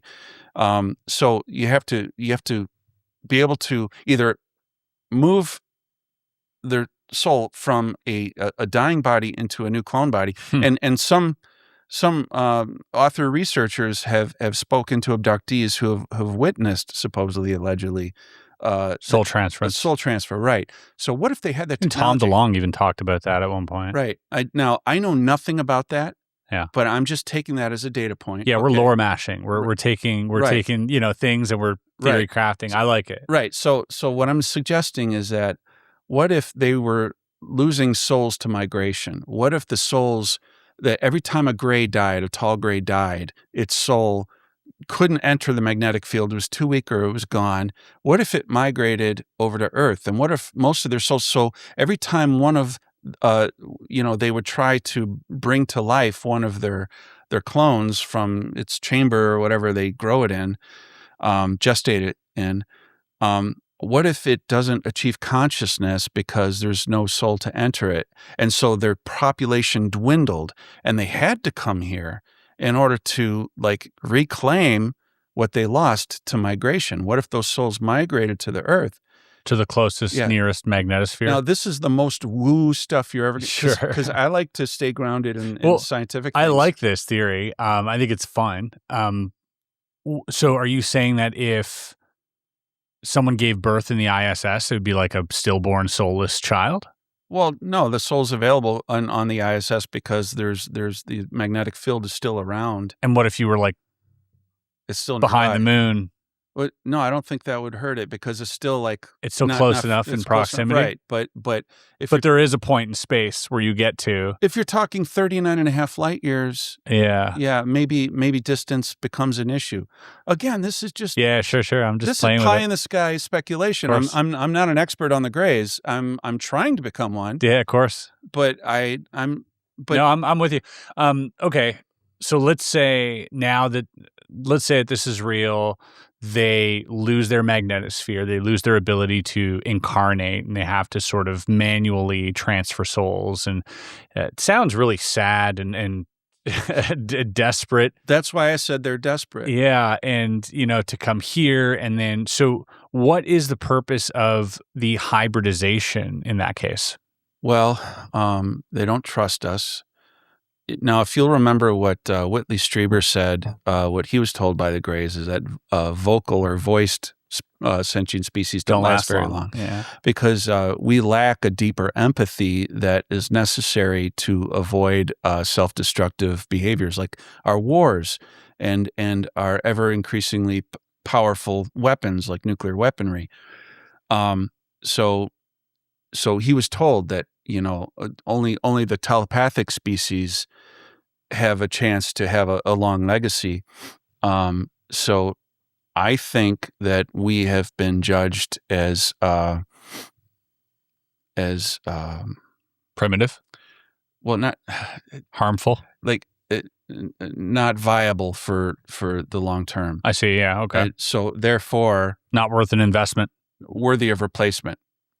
I think Homo sapiens will be replaced by this new hybrid species that the Greys are creating. The Greys are planning their own extinction. They know that they can't be a parasitic, blood-consuming species, forever, and they can't just live underground forever. And I think they're creating a species that can live on the surface biosphere, be exposed to the sunlight, be exposed to the pathogens by becoming mostly human themselves. So you know how we're separated by the chimpanzees by only 1.5% of our DNA.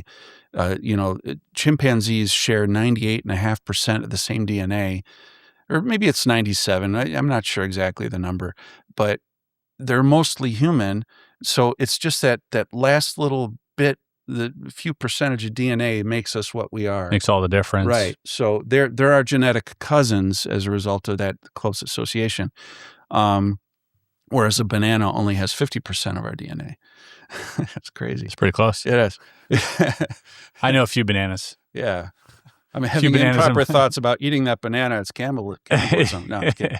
So the idea is that they're planning their own extinction by merging with us.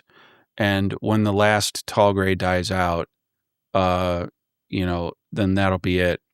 How do the Nordics fit into this, or not even just the Nordics, but how do the human-looking hybrids? Because if you look at David Jacobs' work, which you cite in your book, David was a firm believer through his studies of hypnotic regression that there was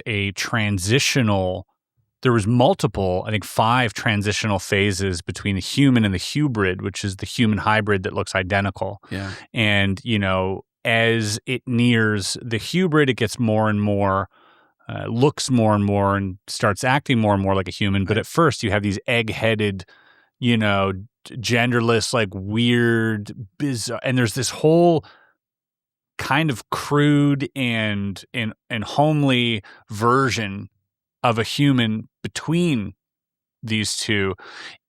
What's going on there? Why are they trying to? What's your best guess is why they're trying to look like us? Well, what if the Greys were anticipating the loss of their world as their magnetic field got weaker and weaker, and they knew about the problem with the soul bleed off and migration, and what if they were preparing for that over the long term?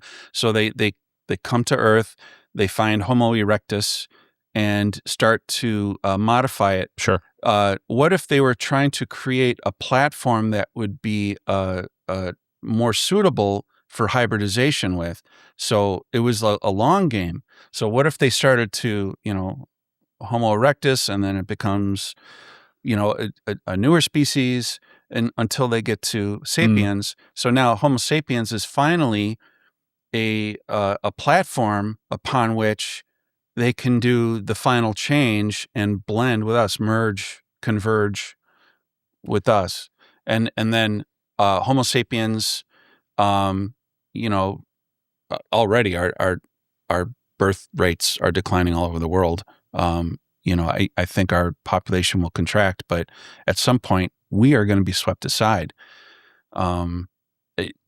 It's just a theory. Yeah, I mean, according to many experiencers and abductees, it seems to be the case as well. Like, there are a lot of people who go on board these craft and who are, apparently talking to these entities who tell them things like, you are part of a chosen group, your time will come soon, you're doing good work and you'll be rewarded when this all happens. Like, all of this sort of foreshadowing and this apocalyptic talk and imagery that's sent to. Were you ever given, I know you talk about it a little bit in the book, but at one point you were told, I think, by one of the tall grays to put away the nukes, like we have to put away the nukes? Yeah, there was a tall gray, and we were walking side by side. I was completely confused and out of it. And I actually argued with him. He said, you have to get rid of your nuclear weapons. And I didn't know the context why he would say that to me.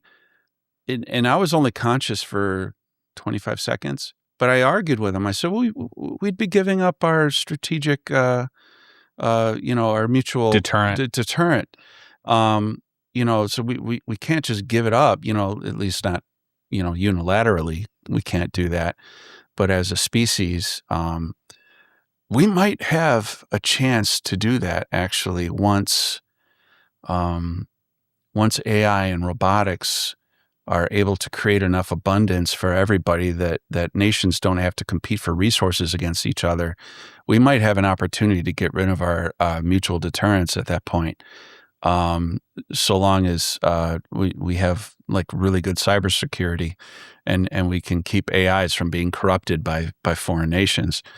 But I don't think they have faith in us, and I think they're phasing us out. And I think it's soon. But why phase us out? I don't want to be a doomsayer. I'm not. I'm not saying the end is near. I'm not on a street corner with a sign. No, but why? What I'm asking is, like, clearly they have the ability to intervene and stop us from doing whatever. If they can control you and make you do horrible things or do unspeakable things to you without your consent, right? Then they can make you do anything. So the argument always stands: why wouldn't they just intervene? Why wouldn't they just shut because down? I think they're desperate. Now you brought up the Nordics. There's a legend that said that Eisenhower was offered 2 deals. Right. One from the Greys that said, in exchange for permission to abduct humans and cattle from a set list, which I don't think they stuck to that list at all. But in exchange for the right to abduct human and cattle within the United States, we will provide the technology to the military. So there was that deal, and then there's a story about how the Nordics were offering to we'll get rid of the Greys for you. They're no good. They're not good for you people.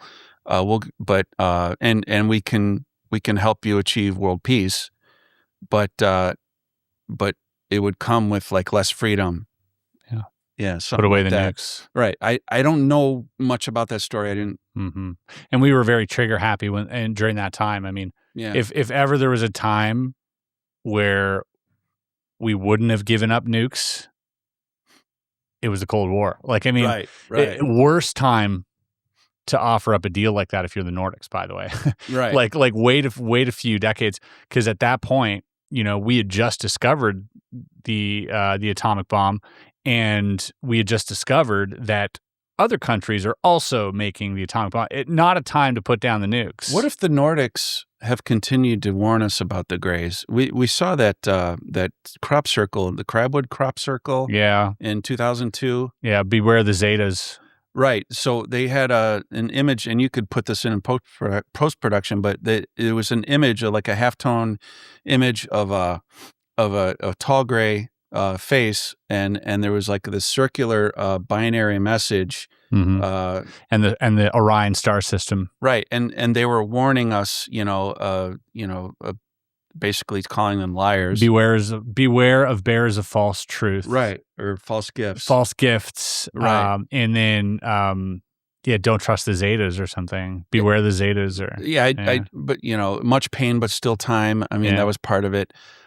So it was a warning saying it's not too late, but maybe we've just ignored it too long. But now I've been hearing ever since I reported my case to MUFON, I've kind of cozied up with the Illinois MUFON people, and I've attended some of their meetings, and I've even been to the symposium last year, and I plan to go this year. But I heard how the military is now actively shooting down little scout crafts that fly over our airspace using high-powered microwaves. They discovered in the 40s, and it said that the Roswell crash may have been caused when two disks passed too close to a high-powered radar station. And the thought is that these high-powered microwaves from the radar interrupt the flight envelope, the field propulsion around their craft, and it would veer off course and crash into something. If that's true, sure. And I don't know, I'm not an insider, but if that's true, then they may have since developed more directed energy weapons designed to directly pull down these smaller scout craft and fill their coffers, their secret bases, their S4s. Mm-hmm. Yeah. I'm sure that's not the only base like that. No, definitely not. A friend of ours here, UAP Gerb, he's pretty much on top of anything and everything regarding, DUMS across the country. So let's talk about DUMS for a second, deep underground military bases, but not only human military, but what seems to be, according to one of the messages you've received, that there are these cave systems, that there are these cavernous systems on Earth filled with life, like that's where they live. I became frustrated. We hadn't yet addressed, the offspring that they were creating from my genes. But I was shown images on a wall of like probably 20 or more of my offspring of various ages, from infancy to adulthood, and I was also shown a small baby during an encounter. crawling on a metal table, and they said, he's yours, but he has a genetic problem, and we need, you're here to provide us the tissues that we need to correct the problem. So anyway, I was upset with them because the baby that they showed me, I suspected was a stolen pregnancy from a relationship I had back in 22, and I was rather emotional. What do you mean by a stolen pregnancy? Can you clarify? I had a girlfriend that we conceived a child. She lost the pregnancy in her 9th or 10th week. The child would have been born on or around my birthday in January of 2023. And then we'd broken up since then. You believe the child that you were shown to be that baby? The only reason why I suspect it, I don't know it, is that I was shown the baby in June of 2023, and it was 6 or 7 months old. So if they had taken the child from her womb, and if they had artificially gestated it, and it was born on or around January of 23, then it was the right age to have been hers and mine. Did you know the sex of the baby? Well, it was mine. He told me it was mine. It was a boy. While being pregnant? Oh, no. It was only 9 or 10 weeks, so we didn't determine the gender. Oh, is it 12 weeks were you determined, or is it 9 weeks? We didn't. Yeah, sure. We didn't do that. Gotcha. But when she miscarried the child, the fluid-filled sac and the fetus embryo wasn't in the tissues that were passed. Visiting the obstetrician, they determined there was nothing left in the uterus. She was healthy, but they had determined that she was pregnant. So it's a suspicion. It's ghost pregnancy type deal. Yeah. The same thing happened to my mother. She wasn't presented with a strange child, but she had a miscarriage before I was conceived. In early 1968, she had a miscarriage. And again, the fetus was missing from that. So maybe that was related, because that was a period of time when she was likely being visited. So, again, I don't know this. You only got what you you remember. Yeah. So this baby's on this medical table. Yeah. And he said, he's yours, but he has a genetic problem, and you're here to give us the tissues we need to correct it. And then I was only conscious for 35 seconds. Just a very short period of time. But I woke up in a standing position, and there was this very tall man. I saw him as a man, but later on I realized I was a tall gray, but he was like 7.5 feet tall. And there's very few people, outside of professional sports that are that tall. But I thought he was a air traffic control person. And we were in a round room circumferenced by vertically short windows that were very long all around us. And I would say the room was about 50 to 60 feet in diameter. It was a round room? A round room. I thought it was an air traffic control tower. That was the entrancement made me think it was something familiar, but could have been a craft. It could have been a UFO. Because it didn't look like, normally, like if I'm in one of their facilities, I'm in a square room with gray walls. So this wasn't like that. This was very much, it could have been a craft, a large UFO. And then what did they show you after that? Was there? They just showed me the child, and then I went unconscious. But you're talking about later. So I asked them, where are my children, my offspring? Where are they being kept? Where do you keep them? And they showed me a gray wall. And the wall became a view screen. It was just a gray metallic, pewter gray wall. Everything. That's why I think that they're monochromatic with their vision. They don't have any colors. The only colors I've seen are gray, white, and black in any of their facilities. So this became a screen, and there was a map. And it showed the United States, the 48 contiguous states, with the state division lines drawn in. I found that very surprising, but maybe that was for my benefit.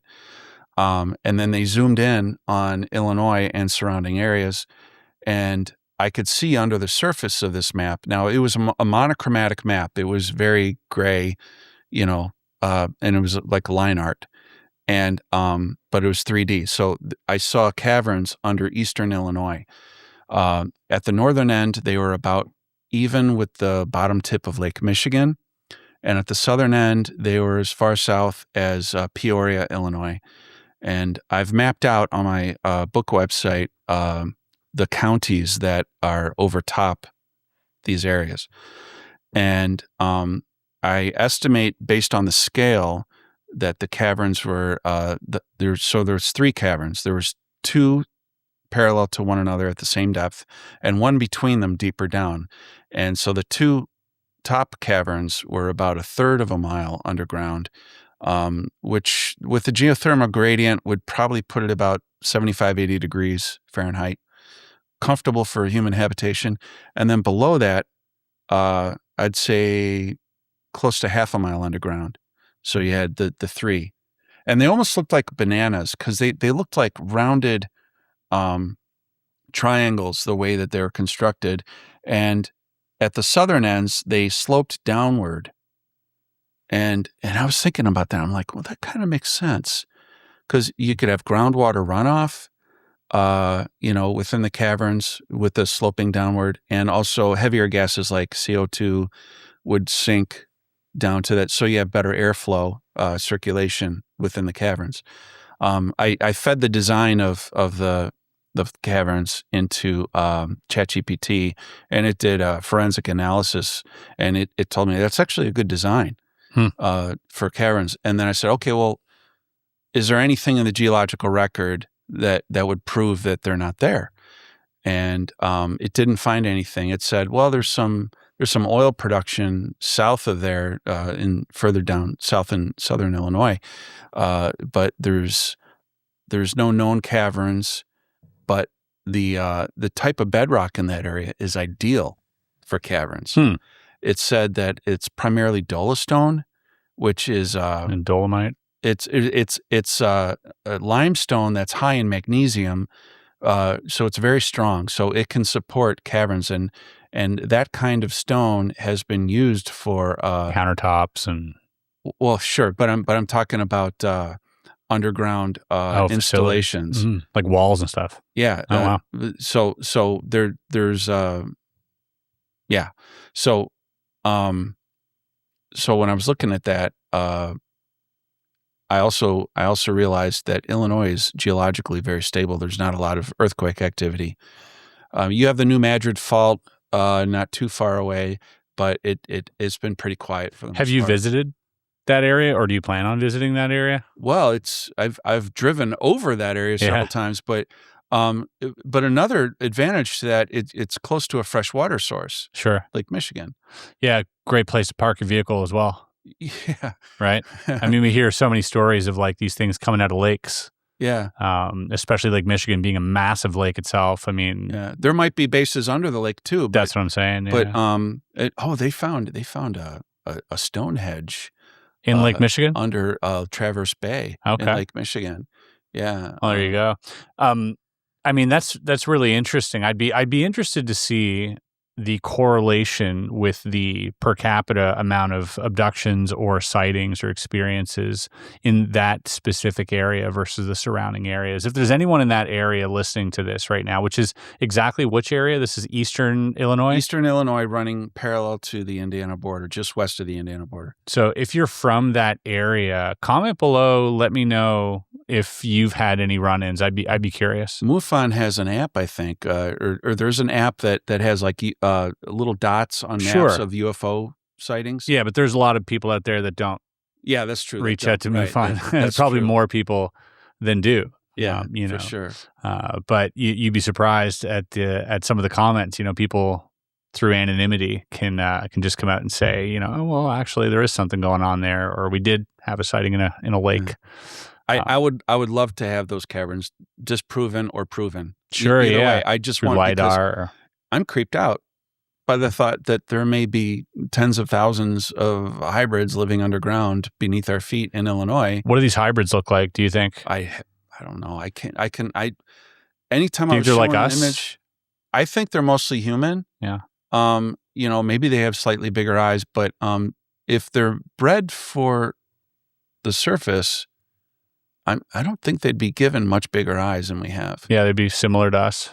Right, because you'd want the shielding, you want the brow ridge, and like we have, and you'd want the shielding from sunlight, and so I think they would be similar, but the way they would differ is they would have larger heads, larger craniums, and neurology more closely reflecting that of the tall grays, because you'd want because they would want them to be telepathic, because like they said to Whitley Strieber, they don't believe that vocal or voiced sentient species can last very long. So these may not even be capable of human speech as we know it. Or maybe they could do both, but I have a feeling, if you ever meet one, that it would be telepathic. Do you have any plans on going out there and doing some research for yourself? Yeah, let me get an oil drilling crew. And maybe not oil drilling, but I mean, we have to find a cavern down there. We have technology. Oh, well, yeah, but I asked ChatGPT what it would take to detect or map those caverns. Because they're so far down? Right. It would cost millions of dollars. Significant. Yeah, technology. I mean, you could detect voids down there probably for less money, but if you want to map the whole thing, it would cost a lot of money. So you'd need somebody like Elon Musk who could just write a check and not miss the money at all. Well, he's boring tunnels right now as we speak. Yeah, so right. You never know. He might come across one of these things eventually. Right. Well, yeah, don't bore a tunnel in eastern Illinois. You might. Or do. That. Just be ready for anything. I mean, I think that would be disclosure, as Elon Musk boring into a hybrid facility. Yeah. I think that's how we get disclosure.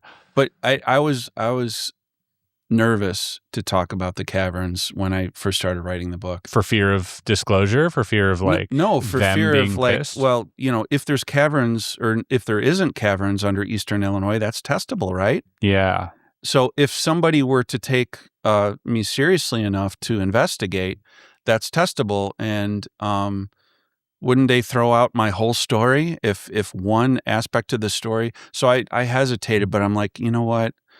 I'm just going to tell it all. Yeah. I'm just going to tell everything I saw, everything I encountered. But I'm going to stay in my lane.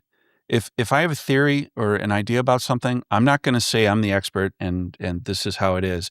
I'm going to tell you, all right, this is just a theory. This is just ideas that I've plucked and I've put together because I think it could be this way. Sure. But in terms of like what I firmly believe, I'm going to stay in my lane and I'm going to stick to what I encountered, what I experienced. Which you believe is the gray zetas. Yeah. Do you leave any room in your mind whatsoever for the implication that they may be that the phenomena might be something totally different, but that it appears to you in this way? Is there any of that you reserve? Because there's so many stories that tell a different story slightly of whether it's the appearance of the creatures or whether it's the motives are similar, but well, I mean, there's been encounters with other species. There's the mantis, but the mantid beings, even among the grays. Like if you look at Betty and Barney Hill, who you mentioned earlier, right? It's different. They have different slit-like eyes, and there's different. There's different. I believe that the Zeta Greys seeded other gray species on other planets. I see. And so you have the big nose grays. Linda Moulton Howe talked about this in a documentary I saw. Sumerian guys. Right. Yeah. The big nose grays are the ones behind the Sumerian gods. I think they were engineering emissaries. But I think that the Zeta Greys were the puppet masters for these others. So you have the Gliese Greys, the ones from I don't know if I'm pronouncing it right, Gliese or Glisa, that look, they have the epicanthic eye fold that makes them look almost Asian. Right. The ones in Aztec were similar to those. Yeah. But they had little noses too. Yeah. So there's different species of grays, and I don't discount other people seeing those, but I didn't see those types. Yeah. I didn't see a mantid being. I didn't see any reptilians, but there was one type of creature that I perceived to be a doctor on one of their facilities. And I woke up in a standing position in a gray room, and there was a cylinder in the middle of the room from the floor to the ceiling connecting, and there was like a 8 or 9 foot tall doorway, and it was brightly lit from inside, but the room itself was dark. And there was a dozen or 18, I don't know how many tall grays, very tall grays, like 7, 8 feet tall, in the back of the room observing me interacting with what I thought was a doctor. And it was a much smaller creature, but it wasn't a short gray. It wasn't a skinny bob. It was something else. It had darker skin. I can't remember the color. I can't remember his face because it was some kind of screen memory where I kept trying to see it as human, but it appeared like a frog. So my brain is thinking, well, what human looks like a frog? And so I thought of the actor Wallace Shawn. Inconceivable. I'm not going to pull him up, by the way, poor Wallace. I love that guy. He's great. I mean, he's one of my favorites, but so I am like, okay, well, it's obviously not him. But this thing had big cheeks and big bulbous eyes and kind of a paunch belly, like sticking out. Not unlike what Whitley described. Right. So, and it had very long fingers with like pads on the ends. And I woke up in a standing position and this thing was cupping my testicles. I was naked. And I was upset because when he touched me down there, I felt like waves of like electricity moving up into my kidneys, and it was uncomfortable. And I don't know what he was interested in, but he was checking me out, like diagnosing something. And then I'm like, why are you touching me down there? I was like giving him a hard time. I was being belligerent, but I was kind of half out of it too. I was just annoyed. I don't like being woken up and taken out of my bed and showing up in some strange place. You know, I'm not going to be nice to you. So I was being belligerent toward this thing, and it stood up and walked and toward this cylinder in the middle of the room and went into the lighted door. And I was standing there and I was looking, and the tall grays are still watching me, just kind of like chatting amongst themselves. And I could hear their telepathy between them. It was a little bit annoying, but I ignored it for a while. And then this creature came out again, but I perceived it to be a different doctor. Like maybe that one got sick of me, bashing it. So I thought it was a different doctor. So then I'm like, oh yeah, that other doctor, he was like touching my balls, and he was, I don't know why I was talking. I was so focused on that, like, cause it was a violation and I didn't like it. And, so he led me to these benches. Like he was sitting on a bench and I was standing near the other bench originally, but he made me sit down on the bench, and then he had these very long spindly arms, and he stuck it on my abdomen, and he was kind of moving his hands up and down, and he said, you have an enemy inside you, but you're going to feel better in a few days. And I didn't understand what he meant, but while he was talking to me, I was trying to like talk back to him, and those tall grays in the background, they were it was like gibberish to me. I didn't understand what they were saying to each other, but there was more than a dozen voices all at the same time, and I was getting upset with them because their telepathy was interfering with but I was vocally trying to talk to this doctor. Now I wasn't trying to use telepathy with him. I was vocally talking to him, but I could hear them perfectly. So I got annoyed with them, and I'm like, I did this, like, shut up, go away. And they all shut up at the same time, simultaneously, like a switch had gone off. And then they turned around, their backs to me, and they went further back against the wall, deeper into the shadows where I couldn't see them. And then I could see their shoulders rotating just enough that I knew that they were turning back around to look at me. But they were observing. Why were they there? Why would all of these people take time out of whatever they're doing in this facility to sit here and gawk at me naked with this doctor thing? I didn't understand why. Like, why am I so interesting? Ungrockable. Right. There's no way. Like, I think instantly when I hear that of like what the feeling would be like pulling a fish out of water, and being like, and the fish going, what is all this? What is all this? And why are they looking at me? Like, what's so interesting that they have to stand, or are they like student doctors, observing? But anyway, when I woke up, because after he said that thing to me, and after I shoot off those other people, I went unconscious. And then when I woke up, I was back at home. I was in my bed, and suddenly my GERD was gone, and these sharp pains that I used to have in my stomach were gone. And I'm like, there's no pressure, there's no pain. I push on my belly, it's gone. But he said I had an enemy inside of me. When he said it originally, I thought he said an enemy. I'm like, what, sea urchin? Like an anemone? Yeah, an anemone. And I'm like, because just the way the syllables came out, sure. I'm like, an anemone? What are you talking about? Sea urchin. And then I replayed what he said in my mind. Oh, enemy. Okay. So I woke up and I felt better instantly. I had GERD for years, and earlier that year, or actually the previous, I started having like really sharp stomach pains the same time my girlfriend was having them. Well, hers ended up being a type of cancer that, that she had treated, and she's fine. But so it made me think, well, did I have stomach cancer or cancer somewhere else in my gut? Yeah, some type of. But when he was done touching my abdomen, he slumped. He collapsed into his chair and he slumped, and he had the saddest look on his face, like he was completely exhausted.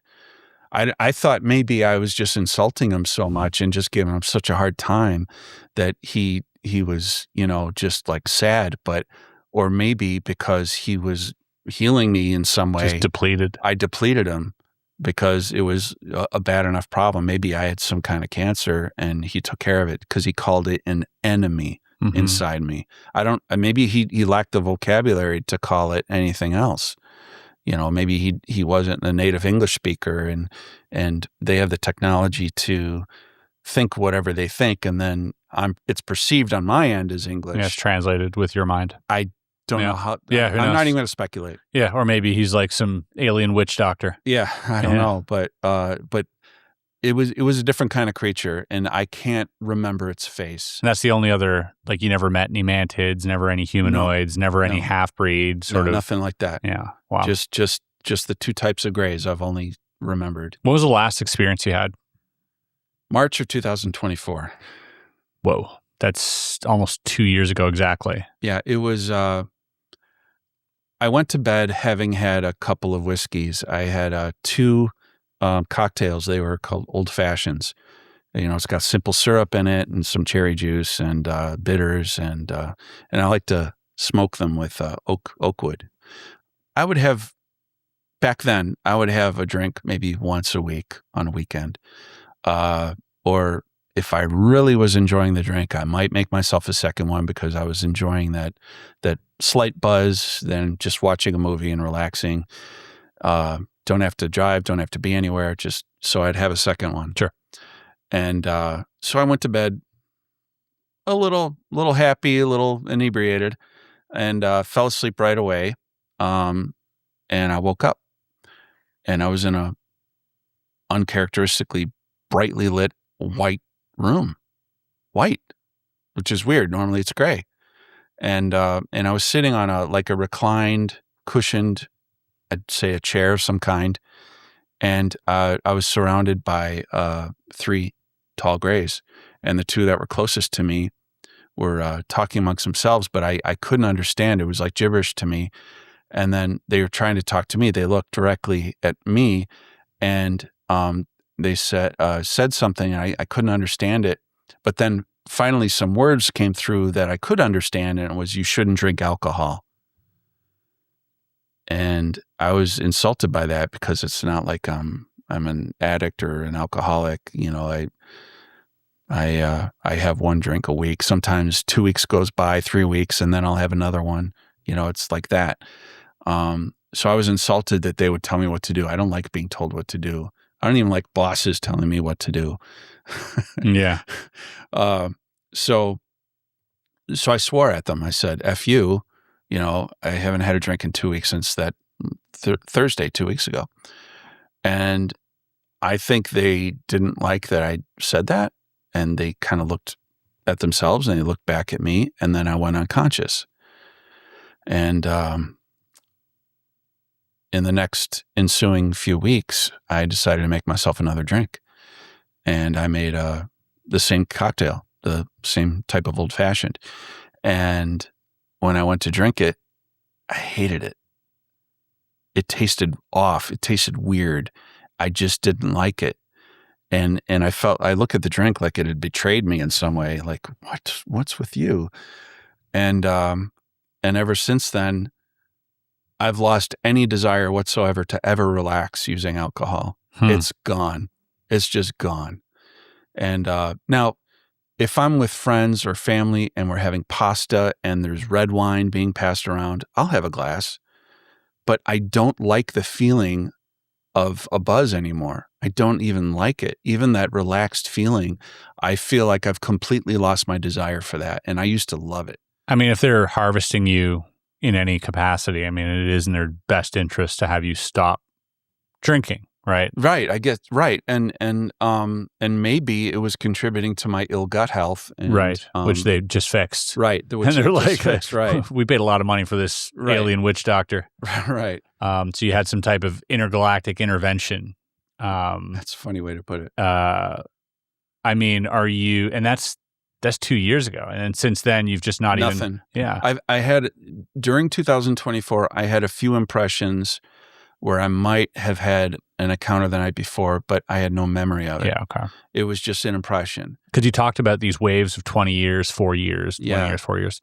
Are you feel like this is the end of that 4-year interim, that term? Yeah, 2020. So it started in 2020 that I'm aware of. Yeah. And then it ended in 2024. So I don't expect them back for another 18 years if they come back. I mean, would I still be a viable donor? Sure, in my 70s, or maybe they're just looking to see what happens, to their experiment.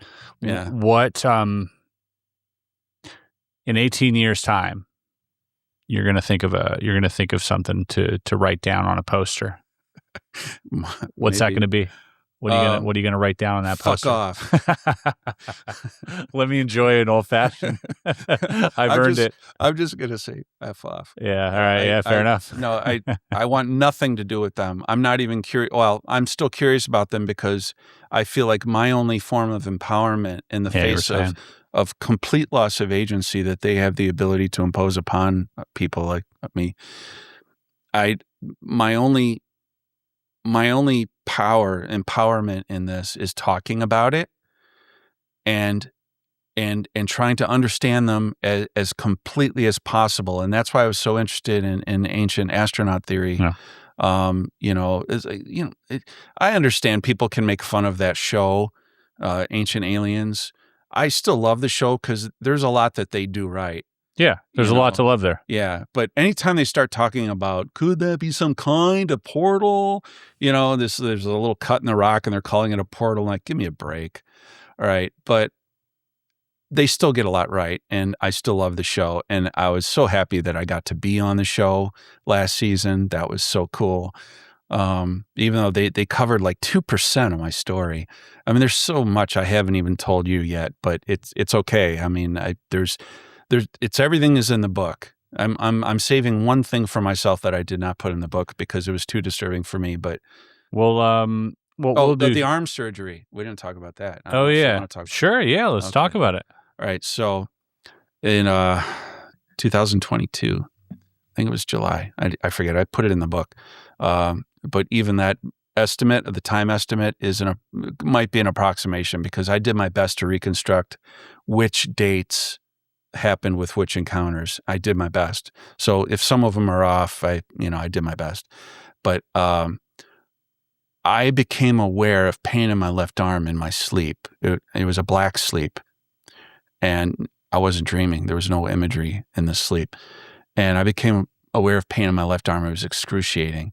It was like a dull ache capped off by a sharp pain, like you cut yourself. That kind of a sharp pain combined with a really dull ache. And so I opened my eyes because the pain was so bad. And the first thing I noticed is I wasn't in my bedroom. And I look at my feet and I notice I'm laying on a metal table, pewter gray metal table. It was about this much wider than me. And I'd say it was about 6 feet, 5 inches long. So it's longer than I was tall. And fit for a human. yeah, exactly. And I looked down. Yeah, I noticed. So I knew I wasn't in my room, and I was in this strange gray facility. And I looked down at my arm, and it's missing from above the elbow, just clean off, gone.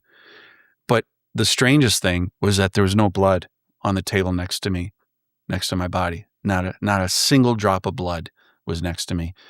And as entranced as I was and as muted as my senses were, the pain was excruciating. But the fear response that you would naturally have in such an instance was still gone. I didn't have a fear response, but I had like a restrained, panicked awareness. It's hard to describe. Like this can't be real. Like a dissociation. Like I was dissociated, with other encounters. And so I looked, like I could move my head again, like in other encounters where I was paralyzed, I could move my head, but not my body. And I looked to my left, and further, like I'd say about 5 feet away from maybe 6 feet away from the table I was laying on was a metal cart. I didn't see any wheels or anything. It was a single shaft holding in the center of a metal table. And I assume it was a cart. It could have been just a table. I don't know if it was mobile, but my arm was on there. And I could see the humerus bone sticking out from the meat. And there was no blood, not a drop of blood wasted around, on that cart, around the arm. And there wasn't even a drop of blood like on the tissue surrounding the cut.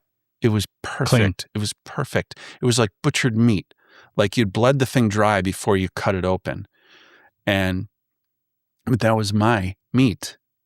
I was looking at freshly butchered meat. It was like, I know it sounds, ridiculous to say it that way, but I just couldn't process what I was seeing. And, but it hurt so bad.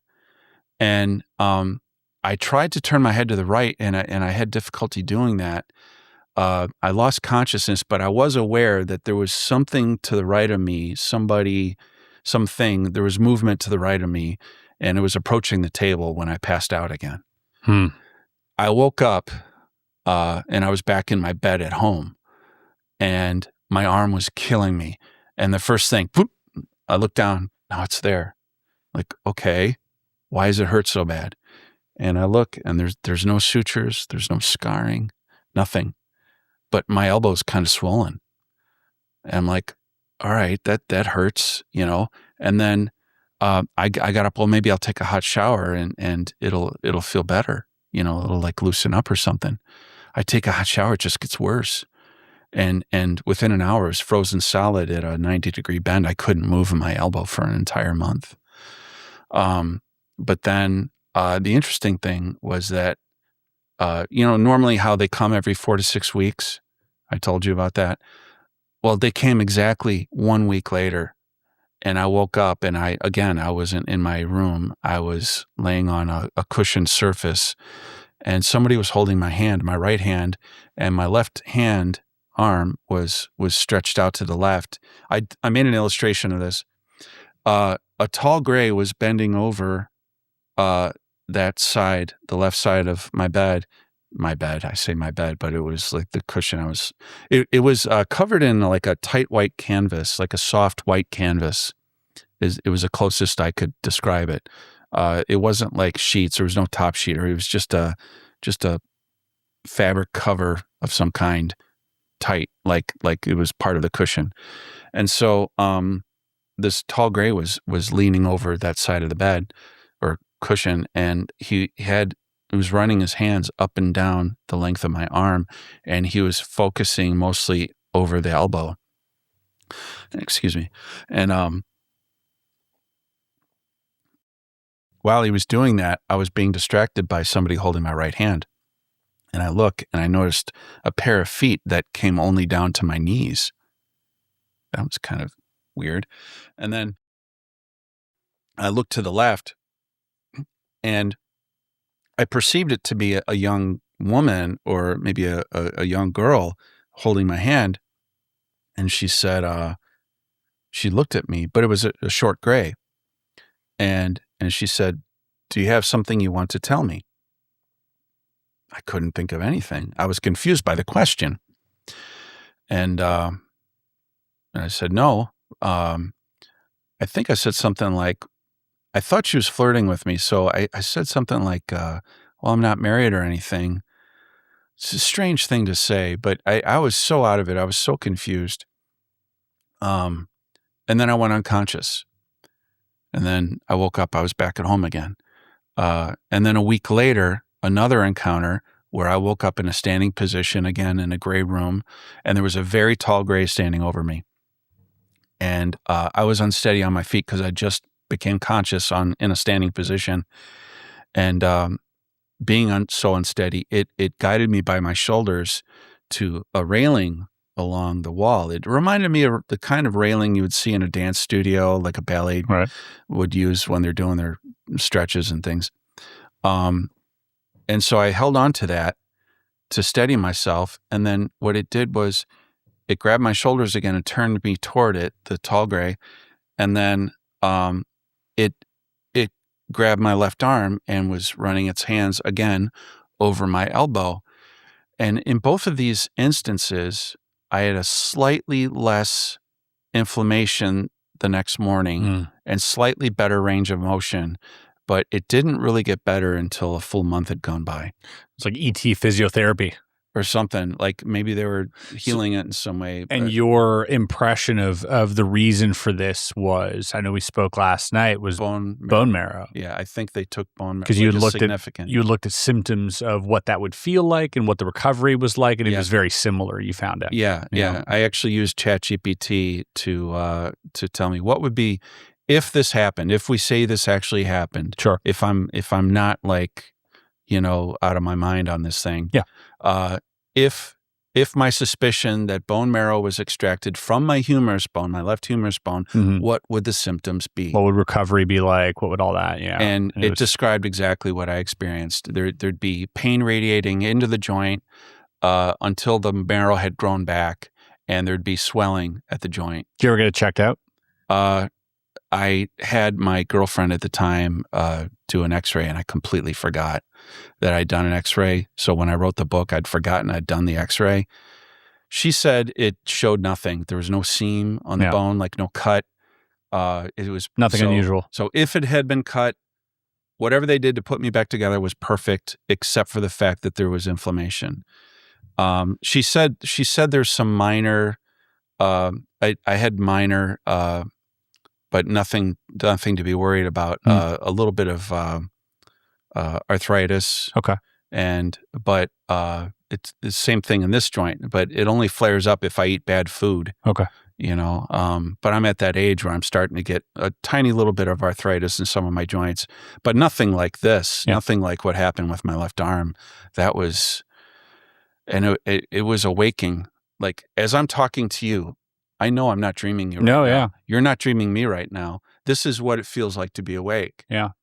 Well, yeah, it's why I didn't bring up, the sleep paralysis or because so many people's head goes to that, but like you speak to enough. That's a fair assumption, though. It is a fair assumption for some, because there are similarities to draw lines between sleep paralysis, especially with it's at night, you're up, you're paralyzed, it feels real. Like all of these are symptoms of sleep paralysis, but objective reality, I've had out of body experiences, and I can tell you that those were not awake experiences, but they weren't lucid dreams either. And so, I don't know if I'm describing a new type of dream that we haven't really defined yet. I've had an OBE, but only because I was training myself to have one. And yeah, so you mentioned in the book. In 1995. And it scared you. It scared me. I felt like,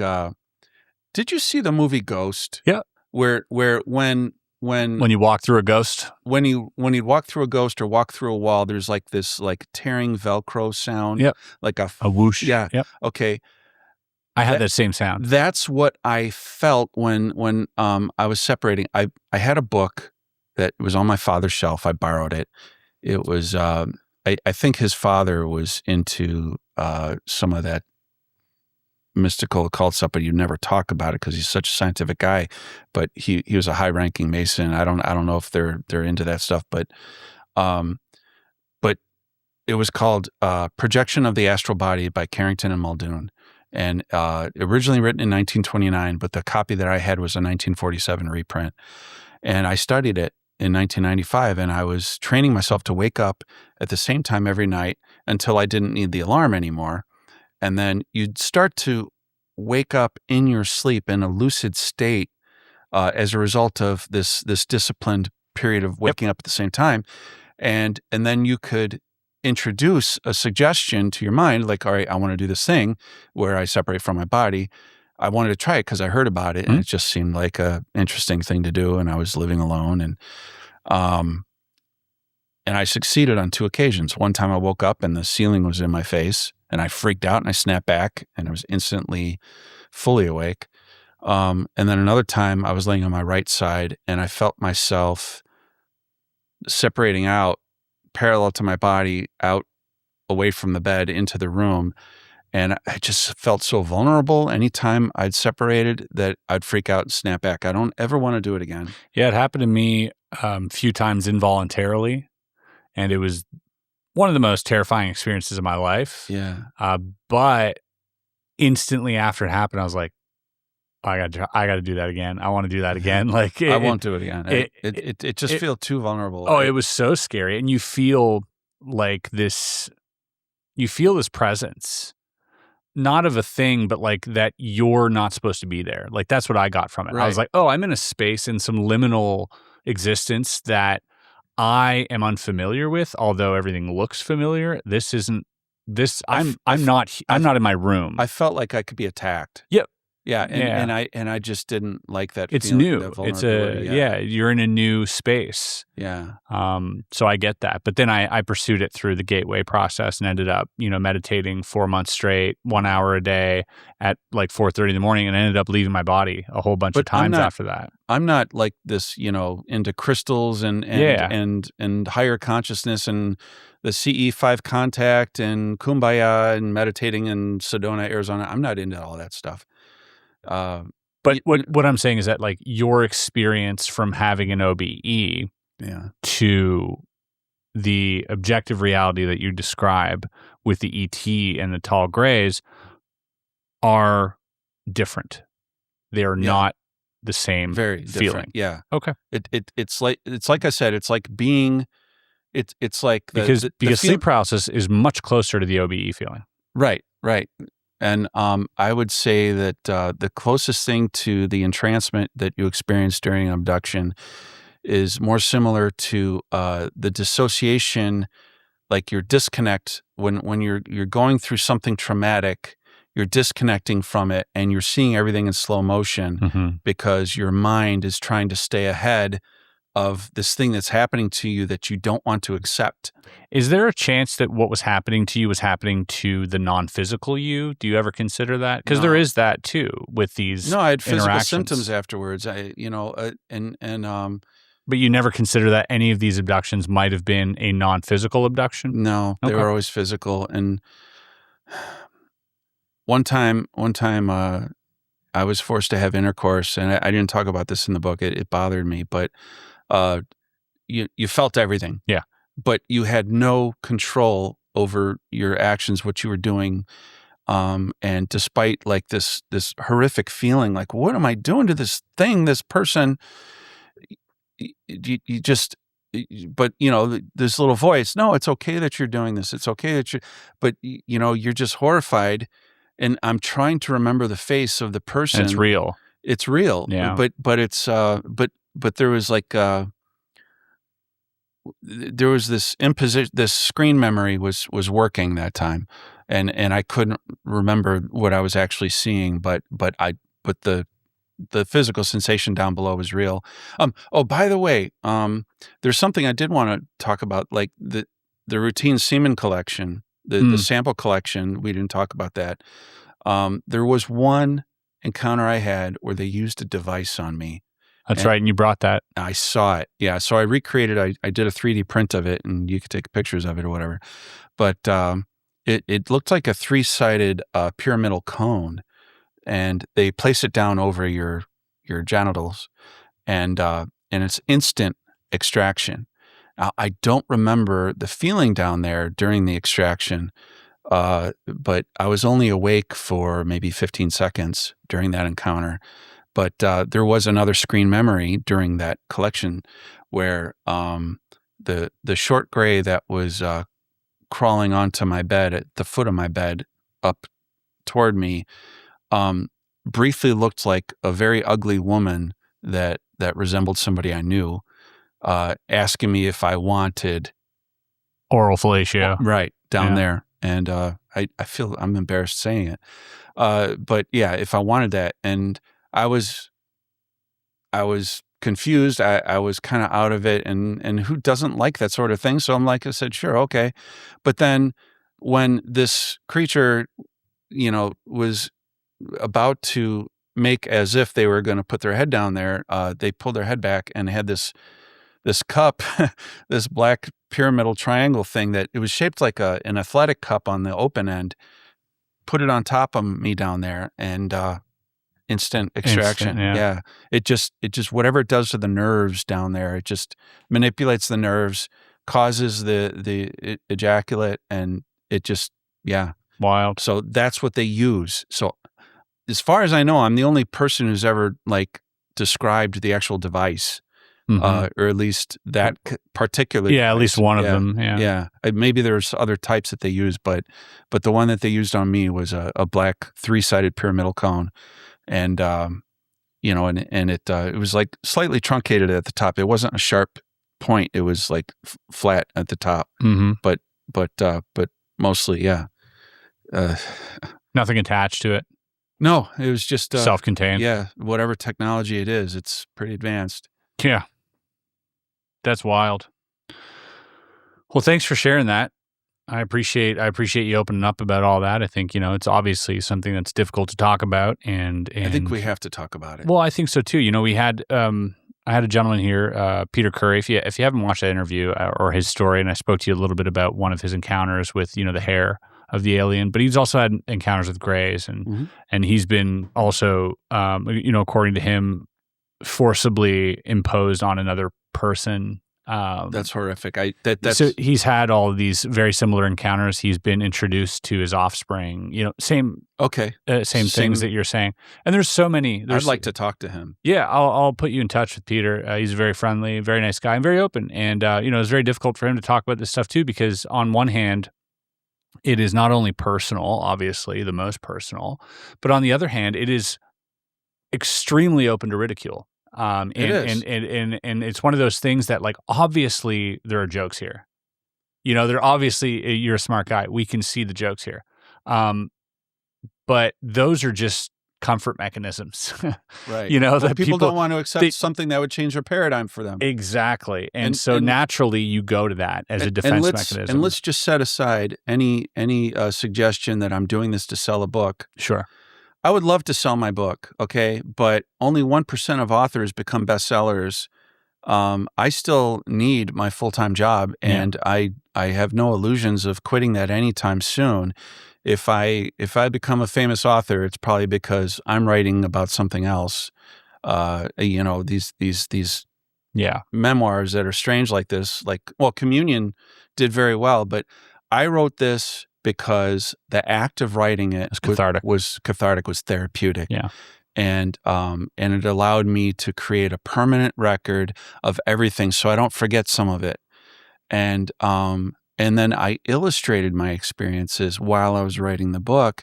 And that also was cathartic. That allowed me to confront on a more visceral, cognitive level where I could deal with it more emotionally. I've had 5 years to deal with this on an emotional level. And that's why I can come here and seem almost flippant talking about it. I'm not flippant. But I think everybody that has these experiences should come forward, because if we can have this serious conversation as a nation, as a people, maybe we can stand up and do something about it. I don't know if that's possible. Maybe it's too late. But if it's possible to thwart this agenda, it's like, I want conformed consent. Maybe it is best that we're replaced. By some measures, we suck as a species. Mm-hmm. Think about it. But I think we're also beautiful. Our art, our music, our poetry, our literature, our architecture. Some of these gorgeous old cathedrals and the way we paint the ceilings and there's so much that we do that comes from our inspiration that would be lost in a species that is telepathic only. I think you lose something in It's that. worth preserving. I think there's a lot worth preserving in humanity. And I want to see if we can be the ones that beat the odds and be the voiced species that can actually persist for more than 50,000 years or however long we've been Homo sapiens. There's one thing I will add to this, because that argument will come up, and it's like, oh, he's trying to sell a book. For every person who's had experiences who's selling a book, there are 1,000 other people who are not selling a book, who are telling the exact same story. Yeah, there are. And so, that argument for me isn't valid at all if you take the time, as many of, the phenomenon sort of predecessors have. You can quickly paint a really vast picture of the multitude and, just the numerous cases that exist that are echoing mostly similar concepts. And think about the risk I'm taking. Of course. Or people like me would take. Yeah. By using my real name. I'm basically making myself unemployable to anybody. Yeah. I apply for a job on Indeed, and if they Google my name, it's like, oh, UFO nut. No, forget it.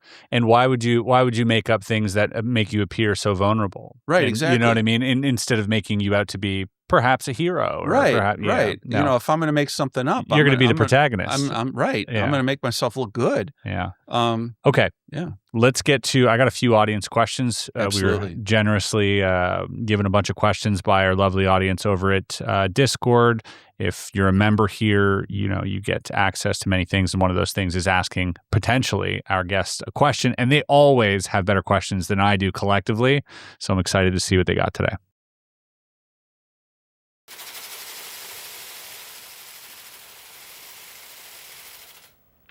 This question by Kazane says, is Michael Herrera's account of human trafficking related to the contract you refer to in A Blood Covenant? I don't know who Michael Herrera is. So Michael Herrera is a military whistleblower who had an encounter, I believe, in Indonesia, where he was part of like some elite sort of SEAL team, and they were there on a humanitarian mission, apparently, to extract people from danger, because it was like a flood. And as him and his, I think 6 people total, were walking down this sort of mountainous jungle terrain, they spot this octagonal black disc hovering over the trees. Wow. And he goes, all right, let's go check it out. And they get down there, and they are met with just guns pointed at their heads immediately. Unbadged military personnel who were loading up what seemed like people. And he says that there are, I might be mistaken, but that these reverse engineered craft were used to take people, children and all types of people for whatever use. What country was it in? I think it was in Indonesia, if I'm not mistaken, but it was some Asian country, and they were immediately like outmanned, outgunned. The tech, the gear, the clothing, the vehicles were all modern, and no flags, no badges, no names. And they were being like yelled at and accosted. Their phones were taken. Everything was like shut down for them. And he came forward and he tried to reach out to some of the people that came forward that witnessed that as well. They would not come forward and they were like, please do not contact me ever again. But they were basically told to shut the hell up about it. I would ask what were the blood types of the people that were taken. So you think do you think there's an active agreement with the government in terms of supplying fresh blood?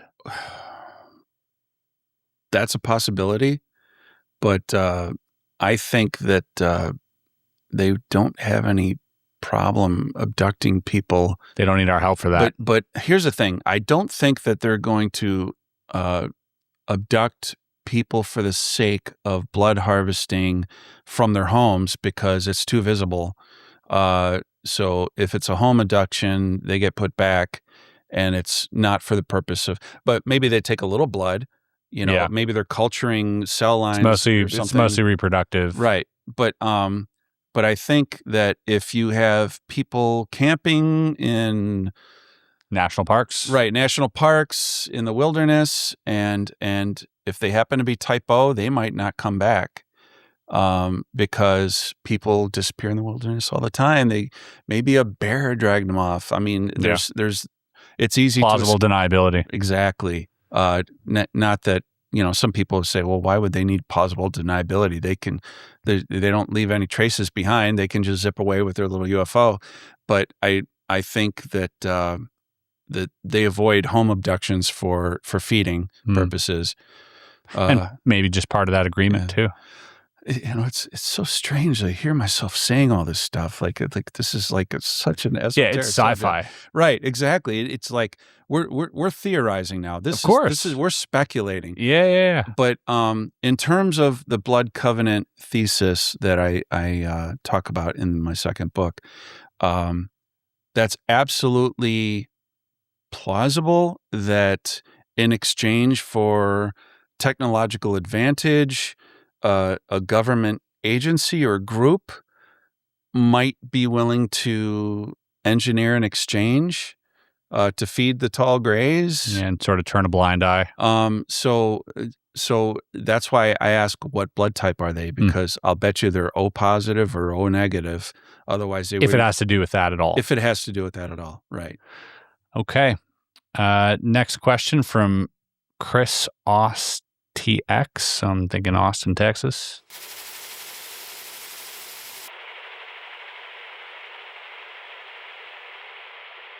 That's so cool. We kind of touched on this, but do you have more information about the Gray's underground facility? I only have the map that I was shown, and I did a sort of a armchair forensic analysis of the area to determine that it is geologically possible for such structures to exist, and nothing in current geological assays have been done at that depth that would show or disprove caverns in that area. And if you want to see a map of where I'm placing those caverns according to the map I was shown, I've recreated versions of the map. I've already put it up at this point. Okay, so yeah. Great. So, and last one here. It's a great question by Slug.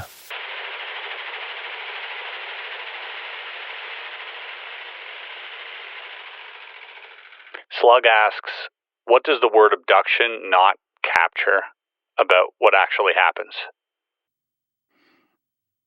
when you think of the word abduction, like you'll think of somebody being kidnapped.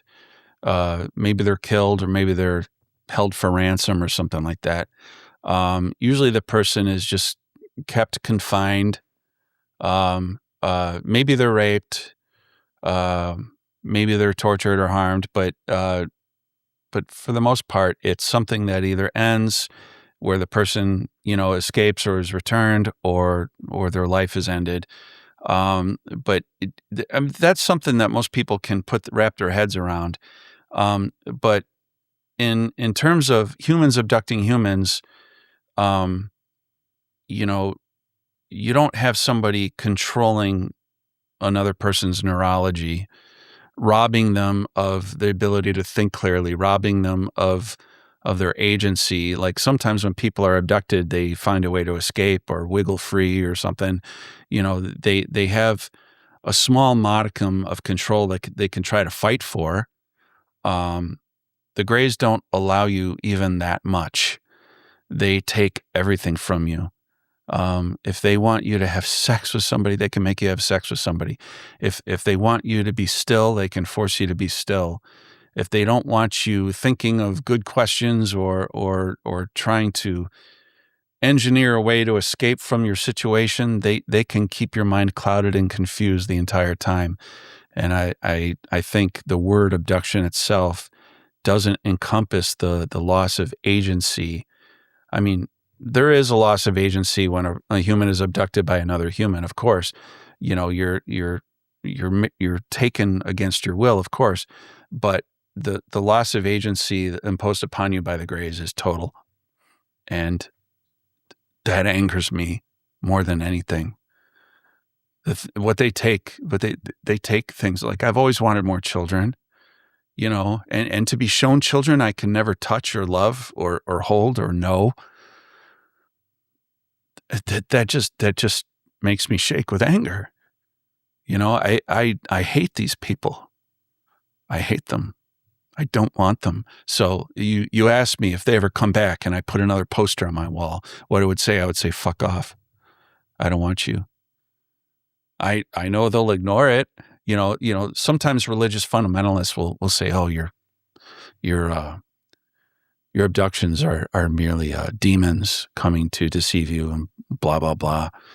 But they'll go away if you invoke the name of Christ. Well, I was raised Christian. I'm aware of the concept. You're not even given the opportunity to formulate an objection in your mind against what they're doing to you.